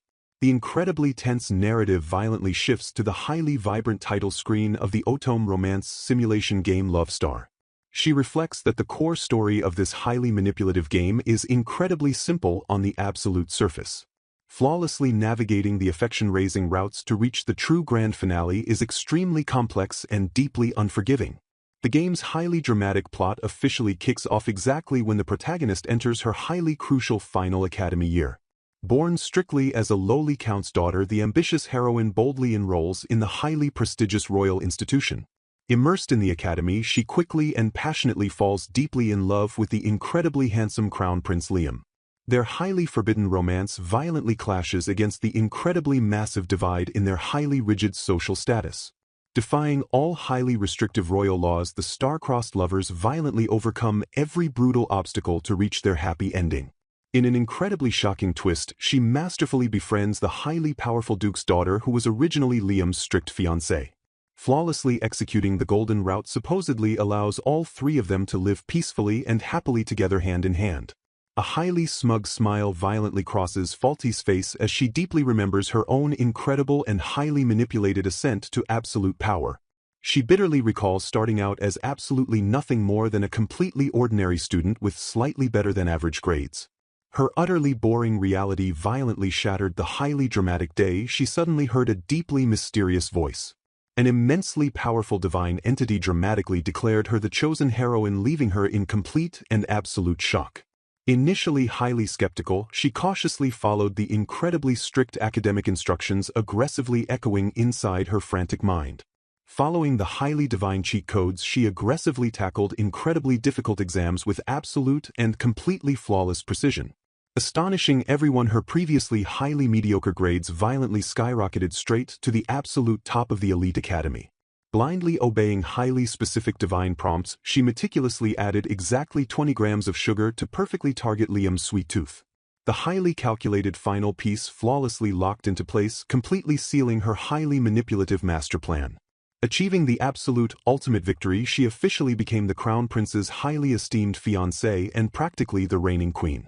She highly arrogantly gloats that elevating a lowly count's daughter to queen completely shattered everyone's highest possible expectations. The incredibly stern will of God harshly reprimanded her massive arrogance, demanding she absolutely not get completely ahead of herself. Deeply stung by the highly harsh divine rebuke, Faulty weakly stammers in an incredibly pathetic attempt to vehemently defend her actions. She furiously and highly defensively screams that she completely worked incredibly hard to actually execute the highly flawless master plan. Reflecting on her highly manipulative social climbing, she heavily notes the fiercely loyal academy students played a massive role in her royal marriage. Utterly brainwashed classmates violently fawned over her breathtaking beauty, fanatically swearing to completely follow her for the rest of their pathetic lives. Conversely, she highly bitterly remembers that the incredibly elite daughters of the high-ranking nobility fiercely remained purely on Lupia's highly powerful side. A confident blonde girl reflects that the commoners and daughters of lower-ranking nobles were firmly on her side. She notes that above all else, one specific advantage stands out. Her greatest asset is the fact that Lupia considers her a best friend. Holding hands, she realizes that Lupia herself was her greatest ally. Looking blankly ahead, Lupia obediently yielded absolutely everything to her like a doll. The blonde girl admits she feels a little bad for Lupia, but remains resolute.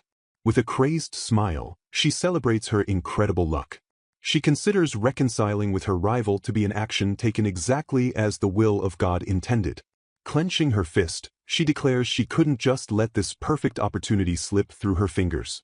Boasting about the king's consent and public support, she gleefully announces she has it all. Sitting alone in a grand room, Faulty reassures herself that she hasn't made any mistakes. A white bird flies over a bustling city, marking a world where the main story has reached its ending. Sipping tea peacefully on a balcony, the Duke's daughter, Lupia Carmen, has finally returned to her senses. This unexpected awakening triggers an ending other than the true grand finale that Faulty originally desired. A dark-haired woman quietly opens a grand door to observe the peaceful scene inside. Staring down the hall, the dark-haired woman realizes Faulty is still unaware of this crucial fact. Stepping back in time at the ducal household, steady preparations for Lupia's recuperation are underway. Diligent maids pack luggage, confirming they have 3 sets of nightwear and light snacks for the journey. Lupia gently brings a delicate teacup to her lips. Looking hesitant, Lupia wonders aloud if it is really fine for her to be this relaxed. Rupert smiles warmly and immediately assures her that it is perfectly fine. Lupia tells Rupert that having nothing to do leaves her feeling somewhat at a loss. Laughing brightly, Rupert playfully scolds her for wanting to sit at a desk right after recovering from an illness. Slightly embarrassed, Lupia quietly yields to his gentle reprimand. A maid standing nearby chuckles softly at their light-hearted exchange. The maid chimes in, advising her lady to take things more slowly just as Lord Rupert suggested. Lupia looks slightly surprised that even Rickhell is taking Rupert's side. Rickhell smiles kindly while holding a tray, bringing a warm atmosphere to the balcony. Another maid wearing glasses peeks quietly through the slightly creaked door. She feels relieved to see her lady's improved complexion, noting it has been about a year since she chatted so cheerfully. She remembers that before Lord Rupert rushed over, Lupia only engaged in stiff, doll-like conversation. The maid recalls that the madam was terribly shocked by her previous state. Watching Lupia smile, she notes that the madam is greatly relieved now. Rupert enthusiastically offers to make anything happen for his sister, urging her to do something she genuinely likes. Lupia stares blankly, struggling to pinpoint something she actually wants to do. Trying to help, Rupert suggests playing chess or going horseback riding, adding that anything is fine. Realizing she never truly enjoyed her past activities, Lupia admits it is hard to decide. She reflects that the deeply ingrained etiquette and studying she endured were never a burden and won't be wasted. A specific memory about her intensive crown princess training suddenly surfaces in her mind. Lupia's eyes widen as a sudden realization dawns upon her. Sitting calmly, Rupert casually mentions forgetting something incredibly important to the attentive maid behind him. Lupia confidently suggests they hastily erase the extensive knowledge she accumulated during her grueling royal training. Jolting upward in absolute disbelief, Rupert frantically questions how his sister arrived at such an extreme conclusion. Unfazed by his outburst, Lupia simply stares back with a brilliantly blank and innocent expression. Rationalizing her drastic choice, she insists the royal family will undoubtedly demand her presence if they leave her memories intact. While Rupert leans forward in sheer panic and the maid hovers anxiously, Lupia casually takes a serene sip of her tea. Outlining her audacious plan, Lupia declares they must immediately enlist their parents to summon a priest capable of wielding memory-altering magic. Quickly gathering his resolve, Rupert stands tall and agrees to deliver this shocking request to their family. Entrusting him with her fate, Lupia smiles gently and places her complete faith in her devoted brother. He steps decisively through the heavy wooden door to set her liberation into motion. Flashing a reassuring smile, Rupert gently tells his sister not to worry as he departs. Staring down at the heavy shackles binding her ankles, Lupia realizes she can finally break the first chain. Unafraid of the agonizing pain memory magic brings, she embraces the suffering as a necessary toll to completely sever ties with the royalty. Knowing their enemies will soon break through their doors, she silently urges swift action. Hearing the news, their mother clutches her forehead in staggering disbelief over the sudden upheaval. Rupert watches silently as his mother slumps into an ornate chair beneath the grand chandelier. Lamenting the situation, the weary mother admits she just wanted Lupia to rest before the royals inevitably strike. Steeling herself for the coming storm, she orders thorough preparations to feign Lupia being entirely bedridden if the castle investigates. Acknowledging her strategic command, Rupert solemnly accepts the heavy burden placed upon their house. Shifting the focus, the concerned mother suddenly questions what will become of Rupert's lifelong dream of joining the knighthood. Staring straight ahead with unyielding conviction, he casually discards his personal ambitions entirely. Stunned by his instantaneous sacrifice, his mother's eyes widen in sheer astonishment. Elaborating on his choice, Rupert explains that serving as a royal knight is completely pointless now that his sister will no longer wear the crown. Letting out a soft sigh of resignation, his mother accepts his unwavering devotion. She warmly recognizes him as a young man who harbors an unfathomably deep respect for his older sibling. Staring firmly ahead, Rupert pledges to forge his own path as a knight dedicated solely to protecting his beloved sister. A flashback reveals a younger Lupia quietly studying outdoors with a quill in hand. Standing in the lush garden, a much younger Rupert glares stubbornly at the path ahead. Refusing to interrupt her, the sullen boy watches his sister diligently studying from the shadows of the gazebo. A sudden, sharp flick to his forehead shatters his brooding concentration. Nursing his stinging forehead, the young boy angrily yells at the unseen assailant for the unprovoked attack.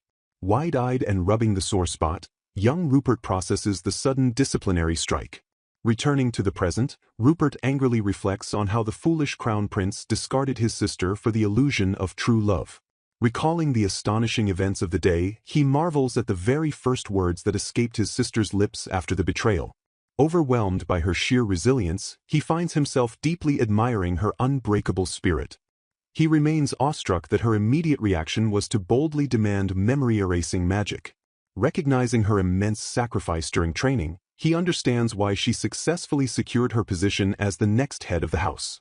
A sinister image flashes in his mind of the smiling prince, selfishly gripping a beating heart labeled with his hollow affection.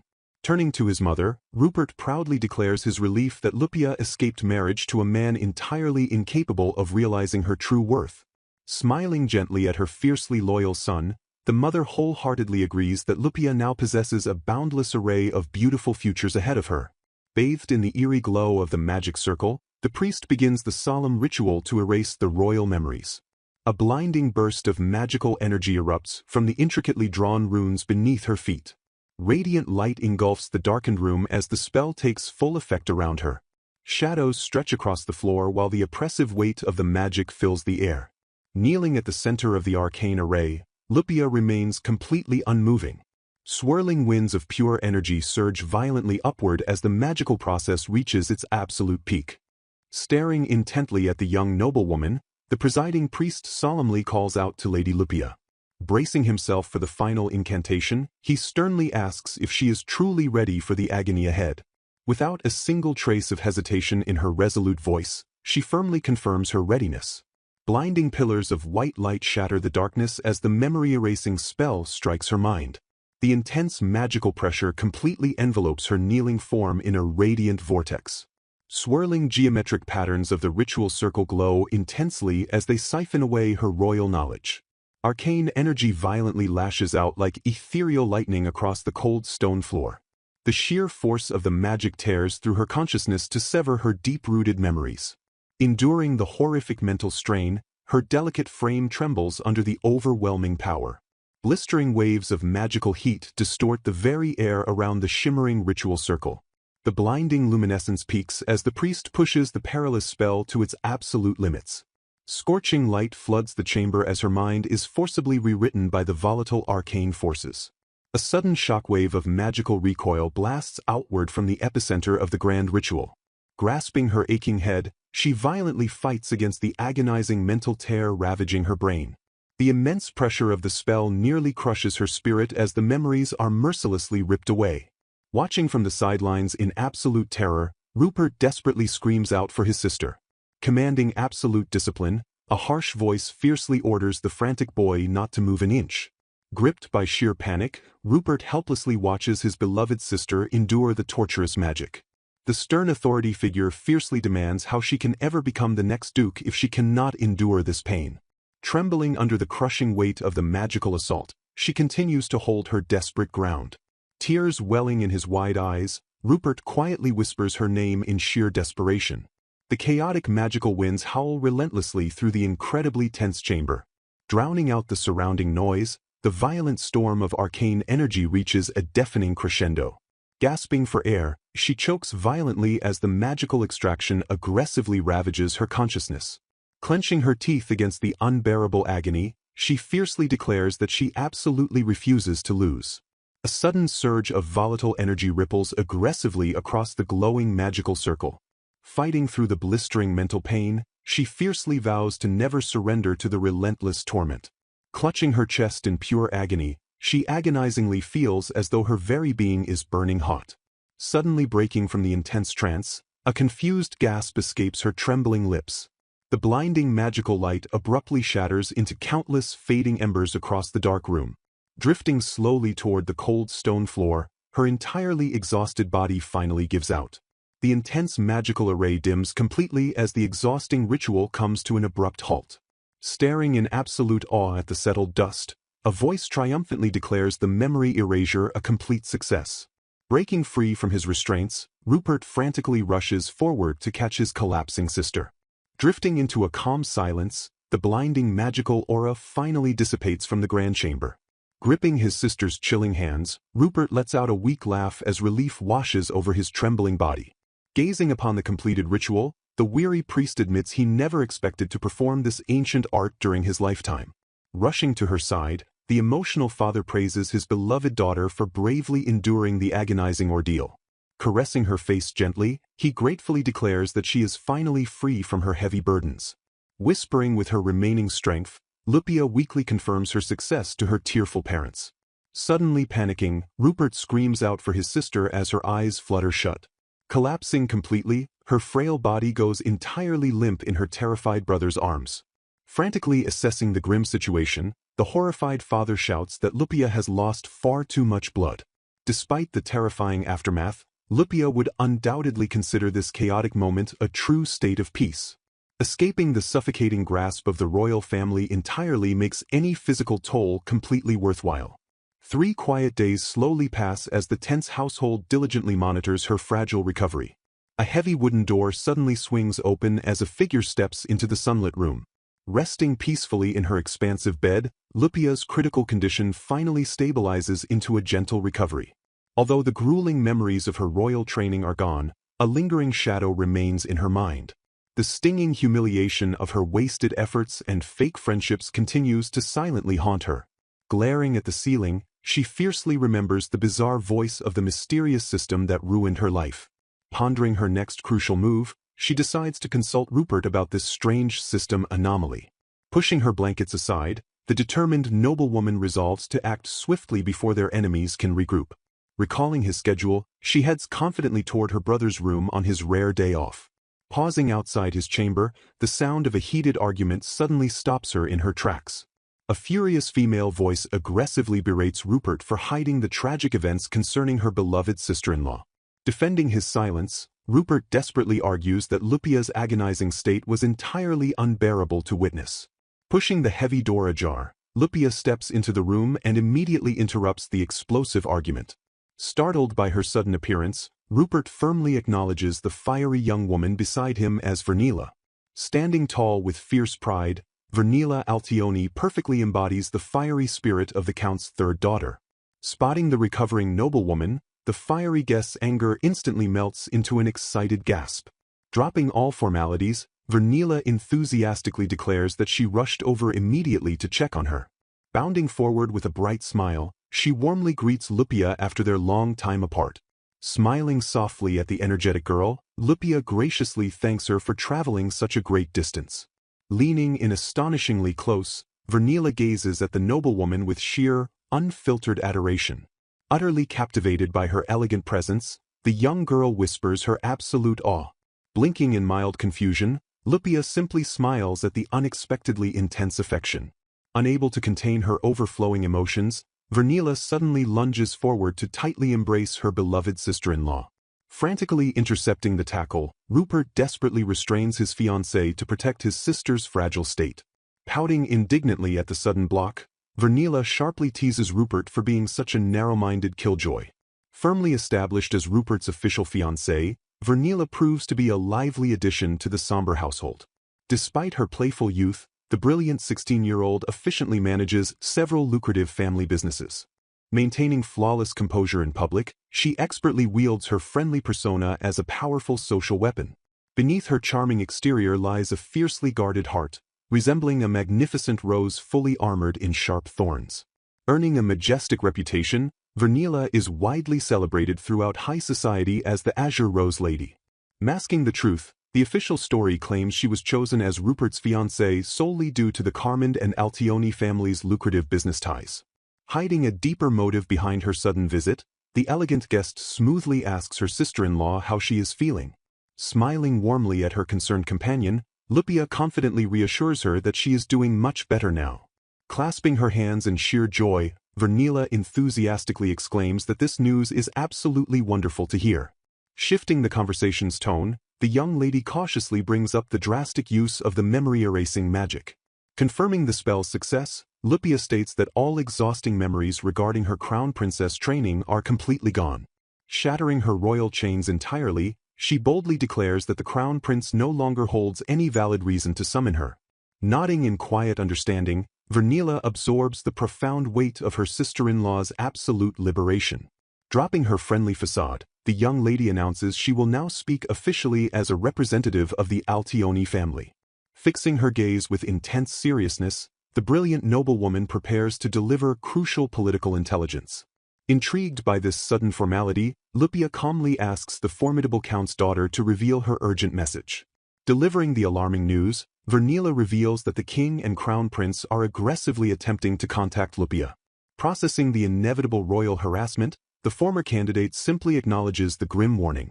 Reassuring her ally, Vernila quickly adds that Duke Carmond is currently blocking the royal family's intrusive advances.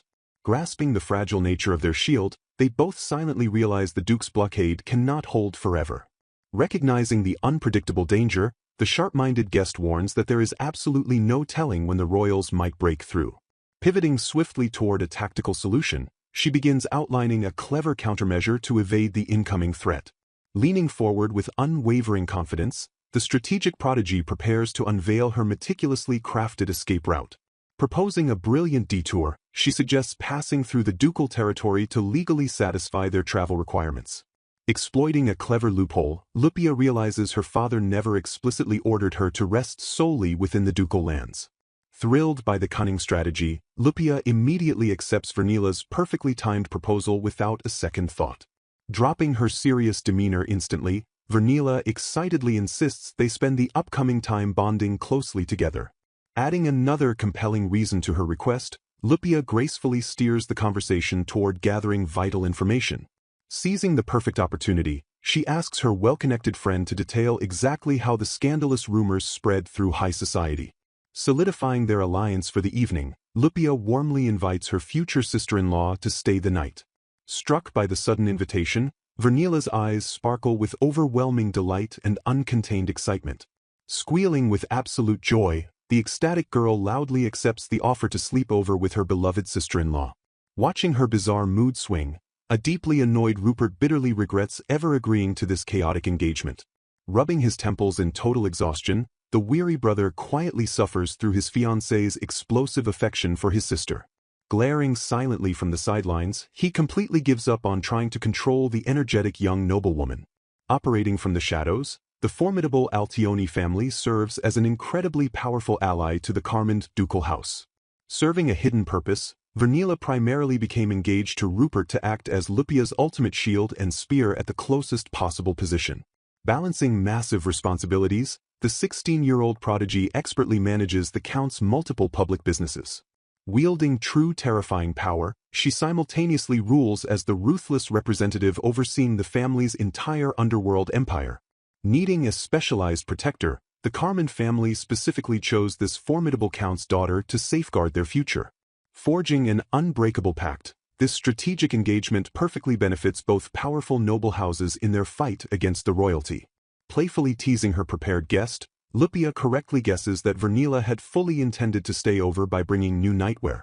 Beaming with unapologetic joy, the brilliant underworld boss happily embraces her long-awaited sleepover. Basking in the warmth of true friendship, the two powerful young women successfully solidify their united front against the kingdom. Trembling with suppressed frustration, a shadowy figure desperately questions why everything is rapidly falling apart. A dark, oppressive aura violently bends the very atmosphere as the tension reaches its absolute breaking point. Reflecting on the disastrous turn of events, a bitter voice demands to know exactly why things spiraled so wildly out of control. Silence hangs heavy over the opulent palace halls as the devastating reality of their dire situation slowly sets in. Pacing frantically within the royal palace, the two conspirators find themselves completely consumed by an overwhelming wave of impatience. The grand architecture of the royal estate silently mocks the growing panic festering within its luxurious, gilded walls. Refusing to face the harsh truth, the royal pair blindly continues to operate under a massive and deeply foolish misunderstanding. Clenching his fists in sheer disbelief, Crown Prince Liam arrogantly demands to know why Lupia is not standing right beside him. Completely baffled by her sudden absence, Liam foolishly assumes the leading candidate for Crown Princess would naturally want to remain by his side forever. Blinding ignorance fully clouds his judgment as the prince remains pathetically trapped within his own grand delusion. In stark reality, Lupia had strictly devoted her entire existence solely to enduring the grueling Crown Princess education. Her unwavering dedication stemmed entirely from fulfilling an absolute, unyielding engagement ordered directly by the nation itself. Bowing with flawless grace in a cold flashback, a young Lupia formally introduces herself to Crown Prince Liam. Lacking even a single shred of romantic affection, she endured the strict arrangement purely to fulfill her heavy duties as a ducal daughter. Meanwhile, Faulty tilts her head in genuine confusion, cluelessly wondering why her supposed close friend Lupia has completely vanished. Clinging to her delusional triumph, Faulty arrogantly believes she successfully achieved the ultimate grand finale route where Lupia remained her loyal companion. This arrogant assumption proves to be nothing more than another monumental misunderstanding born from pure, unfiltered ego. Twisted by extreme protagonist syndrome, Faulty selfishly views Lupia as nothing more than a convenient supporting character in her own grand story. The harsh reality slowly begins to surface regarding exactly what kind of mediocre ending the ambitious girl actually secured. Instead of the perfect harmony she envisioned, Faulty merely managed to achieve the entirely standard queen route. Haunted by endless visions of romantic endings playing continuously in her dreams, her life permanently changed when she first heard the absolute will of the system. Guided by the mysterious godlike voice, she became entirely obsessed with unlocking a legendary ending that no one had ever successfully achieved before. A calm, detached narration constantly echoes in her mind, smoothly laying out the precise requirements to reach this mythical conclusion. The ultimate goal demanded she completely befriend her noble rival, permanently joining hands to stand united beside Crown Prince Liam. Staring obsessively at the glowing mental interface, she hungered endlessly to seize that perfect, harmonious future. This flawlessly orchestrated and legendary conclusion was known exclusively as the impossibly difficult grand finale route. Completely transforming her daily life, Faulty desperately manipulated everyone from the king down to nameless mob citizens to successfully seize this ultimate ending. Masking her true intentions behind a sweet smile, she tirelessly worked the social ladders to secure absolute trust across the entire kingdom. Basking in her perceived total victory, she proudly believes she has finally carved her grand name permanently into the kingdom's history. Leaning in with an alluringly sweet smile, Faulty gently calls out to Liam to secure her final long-awaited prize. Driven entirely by boundless selfish desire, the fiercely diligent and ambitious girl completely refuses to settle for anything less than absolute perfection. Wrapping her arms affectionately around the prince, she eagerly demands to know exactly when her official crown princess education will finally begin. A sudden, chilling sense of dread instantly pierces the prince's mind as he realizes something has gone horribly, terribly wrong. Sweating nervously, Liam weakly deflects Falty's eager question by stammering that the royal training will take a little longer to officially arrange. Delivering a completely devastating blow, a report reveals that the prestigious Marchioness handling the crown princess education has officially requested to withdraw. Stunned into absolute silence, a completely bewildered Liam can only utter a pathetic gasp of sheer confusion. A dark, suffocating sense of discomfort rapidly begins creeping up the prince's spine as his perfectly crafted world violently cracks. Unidentifiable dread aggressively tightens around his chest as the terrifying reality of his massive failure finally begins to dawn on him. Screaming in utter denial, Liam fiercely rejects the catastrophic news as entirely impossible. Panicking wildly, he realizes that the royal tutor abruptly declining the position absolutely proves they never actually reached the perfect grand finale ending. Trembling with mounting panic, Falty desperately demands to know what will happen to her prestigious crown princess education. Attempting to soothe her frayed nerves, Liam reassures her that they just need to wait a little longer to find a suitable tutor.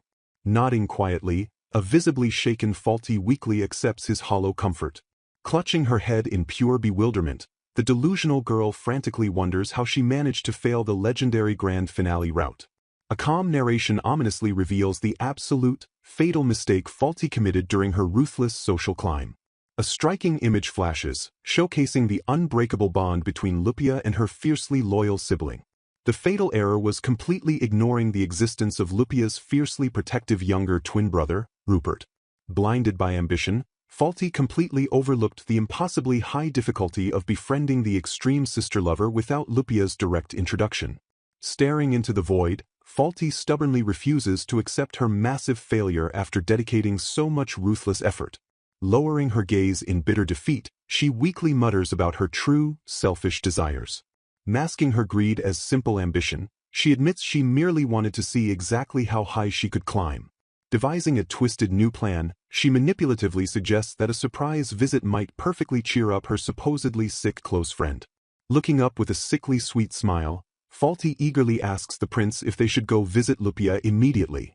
Falling directly into her deceptive trap, Liam foolishly agrees to the invasive proposal. Miles away, the Carmond estate remains blissfully unaware of the approaching royal storm. Basking in pure joy, Vernila giggles uncontrollably at the thrilling prospect of a long-awaited sleepover at her sister-in-law's house.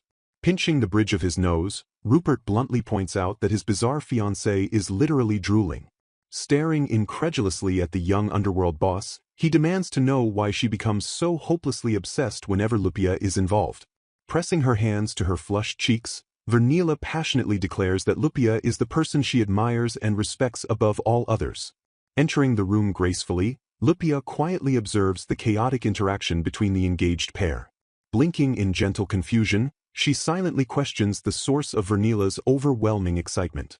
Smirking at his bizarrely lovesick partner, Rupert deeply questions if she truly acts like a proper noble lady. Swiftly shifting his tone, the perceptive brother decides to pivot the conversation toward more pressing matters. Teasing his flustered fiancée, Rupert dryly notes that this wildly affectionate version of Vernila is undeniably adorable. Getting back to business, he sternly reiterates the terrifying reality that the king and crown prince are actively trying to contact his sister. Pondering their limited defensive options, Rupert urgently asks how they can effectively halt the royal family's relentless pursuit. Smiling with chilling confidence, Vernila swiftly declares that there is absolutely no need to stop them at all. Unveiling her brilliant countermeasure, she proposes withdrawing entirely to their sovereign territory within the Qua Kingdom before the royals make their move. A strategic map visualizes their perfect escape route beyond the immediate grasp of the kingdom's prying eyes. The Grand Carmond estate prepares for the sudden, massive logistical shift required for the urgent evacuation. Explaining their progress, Rupert notes that most of the packing is finished since Lupia was already planning to recuperate at a private villa. Noticing a sudden shift in the atmosphere, Vernila casts a deeply concerned glance toward her beloved sister-in-law. Clutching her throbbing head, Lupia agonizingly admits that the heavy burden of the memory erasure is severely delaying her physical recovery. Panicking violently over her own selfish excitement, Vernila frantically apologizes for pushing her ailing friend too hard. Prioritizing Lupia's fragile health over their urgent escape plan, Vernila forcefully insists they must slow down. Drooping her head in deep shame, the fierce count's daughter mentally kicks herself for being so incredibly thoughtless. Suddenly, rapid footsteps thunder violently down the hallway, completely shattering the quiet moment of reflection. Bursting through the heavy doors in sheer terror, the frantic butler Jif screams that an urgent crisis has arrived. Startled by the unprecedented breach of etiquette, Rupert calmly reprimands the breathless servant for storming in without knocking. Delivering the catastrophic news, the terrified butler announces that the crown prince and princess have unexpectedly arrived to visit the young lady. Staring in quiet contemplation, Lupia processes the sudden and chaotic news of the royal arrival. Remaining perfectly calm, she casually points out that there is absolutely no valid reason for them to visit her. Taking immediate decisive action, Rupert sternly orders Jif to contact their father at once. Formulating her own countermeasure, Lupia confidently declares she will deliver a magical message directly to their mother. Bowing respectfully, the loyal butler accepts the urgent command and promises to arrange their departure at maximum speed. Rupert grimly warns that the desperate royal pair might try to force contact without obtaining their father's permission. A sudden flash of intense magical energy crackles brightly as Lupia begins weaving her complex spell. Brilliant ethereal light erupts from her hands as the powerful incantation takes full physical form. The magical transmission shoots rapidly outward into the sky to deliver the crucial warning. Smiling softly, Lupia gracefully entrusts the rest of the physical preparations entirely to her capable brother. A sudden rustling noise abruptly shatters the brief moment of quiet relief within the chamber. Startled by the unexpected sound, Rupert sharply calls out to his sister and points directly toward the window. Shattering the tension, Vernila bounds enthusiastically into the room through the open windowsill. While Jif sternly reprimands her recklessness, a sheepish Vernila quickly apologizes to the recovering Lupia. The scene briefly fades as the Carmond household braces for the rapidly approaching royal storm. A tense atmosphere severely blankets the estate as the uninvited guests finally make their hostile approach. Analyzing the approaching magical signatures, someone grimly notes that one specific presence does not belong to the royal palace. Shadows stretch ominously across the grand halls as the mysterious confrontation violently looms closer. Lupia stares blankly ahead with an unreadable expression perfectly masking her true internal thoughts. Dismissing her brother's deep concern, she calmly reassures him that absolutely nothing is wrong. She bitterly scoffs at the completely misplaced accusation claiming she somehow injured the crown royals. Narrowing her sharp eyes, she intensely focuses on the mysterious individual who dared deliver such a ridiculous message. Loud shouts and chaotic commotion suddenly erupt from the hallway just outside her secure chamber. Desperate voices furiously command the violent intruders to stop acting entirely on their own authority. Unfazed by the escalating racket, Lupia casually remarks on how incredibly noisy the estate has suddenly become. Heavy boots stomp aggressively against the stone floor as the arrogant guests force their way forward. The grand doors fly open as a highly aggressive voice loudly excuses its own forceful intrusion. A furious royal loyalist angrily steps into the private sanctuary of the elite Carmond estate. Pointing a deeply accusatory finger, he aggressively demands to know what the ducal lady thinks she is doing. He harshly berates her for openly ignoring royal summons and outright refusing to enter the grand castle. Spitting pure venom, he angrily accuses her of repeatedly trampling upon the new crown princess's supposedly magnanimous heart. Infuriated by her stoic indifference, he fiercely commands the completely silent noblewoman to say something. Lupia simply glares back with a terrifyingly cold and utterly piercing stare that instantly freezes the entire room. An oppressive, suffocating silence violently crashes down upon the suddenly terrified royal intruder. The terrifying weight of her sheer presence violently crushes the foolish man's lingering bravado. A sudden, blinding blur of kinetic motion violently strikes the arrogant royal messenger. Stunned into absolute shock, a bewildered gasp quickly escapes the wounded man's trembling lips.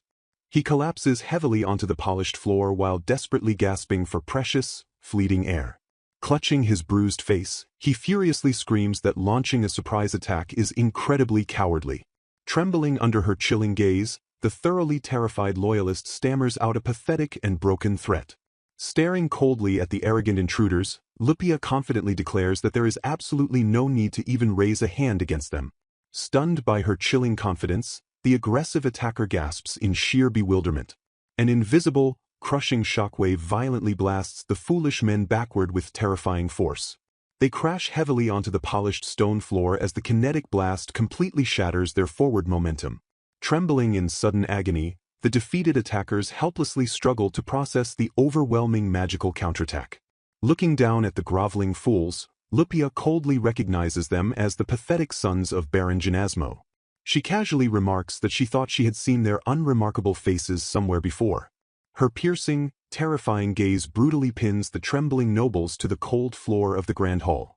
A heavy, suffocating silence descends as she furiously condemns their sheer, unbridled audacity.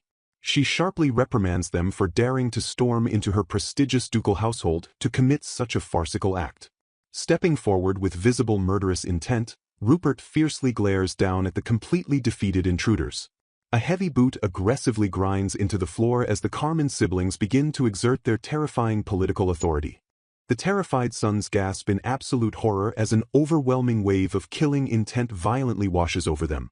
Furious at their insolence, Rupert aggressively demands to know who gave them the right to glare at his esteemed elder sister. Mocking their pathetic display, he sadistically notes that calling their desperate intrusion storming in almost sounds far too polite. A sinister, dangerous smile slowly creeps across Rupert's face as a brilliant and ruthless idea suddenly strikes him. He maliciously suggests officially reporting this pathetic incident as a coordinated baronial plot to rebel against the ducal house. The heavily bruised intruders choke on their own profound terror as the devastating political threat rapidly sinks in. Rupert ruthlessly details how they forcefully bypassed the estate knights and servants to completely trespass without permission. Leaning in closer, he aggressively accuses the trembling fools of cowardly aiming to strike precisely while their formidable father was away. Adding severe insult to injury, the highly furious brother coldly prepares to deliver the final, crushing verbal blow. He sharply reminds the lowly fools that those of lower standing absolutely must not speak unless given explicit permission by a duke. Deeply disgusted by their insolence, Rupert scoffs that these mere barons completely disregarded the unspoken understanding among nobles. Staring down with eyes full of absolute contempt, he chillingly asks what exactly they should do with such pathetic trash.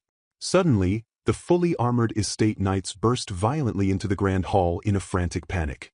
A furious commander aggressively berates his own men for allowing such a disgraceful and completely unacceptable security breach. The deeply shamed knights instantly drop to their knees to offer their most sincere and desperate apologies. Coldly rejecting their hollow words, Lupia sternly orders them to redouble their training after reporting this massive failure to her father. Crushed entirely by her absolute authority, the heavily armed knights bow their heads in total, unwavering submission. Dragged roughly to their feet, the terrified barons violently tremble as their inevitable doom rapidly approaches. Smiling with devastating cruelty, Lupia casually hopes this reckless assault won't lead to their noble houses being entirely stripped of their titles. She mockingly pities the absolute impending ruin of both the foolish Garibaldi and Genasmo houses. The devastating realization of their utter political destruction completely shatters the intruders' remaining fragmented spirit. They finally grasped the catastrophic, irreversible consequences of foolishly assaulting a high-ranking ducal lady. The grim-faced knights aggressively drag the broken and whimpering nobles out of the grand estate forever. Watching the pathetic men disappear into the shadows, a highly amused Vernila cheerfully hums at the deeply satisfying conclusion. Sipping her tea calmly, Lupia's mother curiously asks about the sudden disturbance echoing through the ducal household. Reading the urgent report, she discovers the crown prince and princess arrogantly intend to visit her precious Lupia. Mocking their sheer audacity, she wonders what possible business those foolish royals could have with them now. Sitting across the table, the esteemed crown princess tutor Cassandra listens intently to the unfolding royal drama. Scoffing at the royal couple's blinding ignorance, Cassandra deduces they are desperately seeking political support. She sharply criticizes their utter failure to realize this disastrous isolation is the direct result of their own selfish choices. Nodding in solemn agreement, the ducal mother continues to discuss the rapidly deteriorating royal situation. A flashback reveals a desperate Faulty aggressively chasing down the prestigious royal tutor through the grand halls. Blocking Cassandra's path, the ambitious girl fiercely demands an audience to secure her official royal instruction. Brimming with misplaced arrogance, Faulty boldly declares she can easily equal Lupia as a flawless crown princess. Cassandra glares back with a profoundly unimpressed expression masking her deep internal disgust. Acknowledging the new girl's supposed talent, the strict tutor silently remembers the blood-stained efforts Lupia endured for years. A burning resentment flares within Cassandra over how Faulty carelessly reduced all of Lupia's agonizing sacrifices to absolutely nothing. Refusing to reward such theft, the proud tutor openly admits she childishly refuses to educate the very person who trampled her favorite student. Hearing this fierce declaration of loyalty, Lupia's mother smiles warmly at the instructor's unwavering devotion. Brushing off any potential royal backlash, Cassandra confidently notes the kingdom can simply find another tutor. Bowing her head gracefully, the ducal mother sincerely thanks the elite instructor for valuing her daughter so highly. Basking in the newfound freedom, she rejoices that Lupia can finally do exactly what she truly wishes without royal chains. She proudly recalls her daughter's ultimate lifelong dream to rule powerfully as a great female duke. Even while suffocating under the crown princess education, Lupia fiercely refused to abandon her ambition to lead her own territory. The mother marvels at the sheer, extraordinary resolve required to balance those two impossibly heavy burdens. A dark intensity floods her eyes as she fiercely vows that her child's immense sacrifices will never go unrewarded. Shadows completely obscure the matriarch's face as she silently plots her impending vengeance against the kingdom. Smiling with chilling malice, she quietly promises that the foolish royals must eventually pay the ultimate price for their actions. Back at the royal palace, a completely horrified Faulty visibly trembles as her perfect future violently collapses. A grim royal official officially announces that every single qualified instructor in the entire kingdom has boycotted her. Delivering the crushing blow, he confirms that every past tutor absolutely refuses to take charge of her royal education. Gasping in sheer panic, Faulty desperately wonders what it means now that even Cassandra and Needle have outright rejected her. Slamming his fist furiously, a high-ranking royal viciously demands to know who these arrogant tutors think they are defying. A suffocating tension rapidly chokes the throne room as the devastating reality of their political isolation sets in. Faulty's past boast of easily becoming a perfect crown princess ominously echoes like a cruel joke in the silent hall. Staring down at the pathetic girl, a merciless voice cruelly points out that they essentially have absolutely no need for her. Whispers of deep disgust echo through the court, branding her a completely shameless and utterly nameless sham of a princess. Stepping out from the heavy shadows, the formidable Queen Mother decides she has no choice but to intervene directly. Glaring down with a terrifyingly strict aura, the reigning monarch menacingly volunteers to personally take charge of Faulty's brutal education. A looming sense of inescapable doom violently washes over the trembling girl as her true royal nightmare officially begins.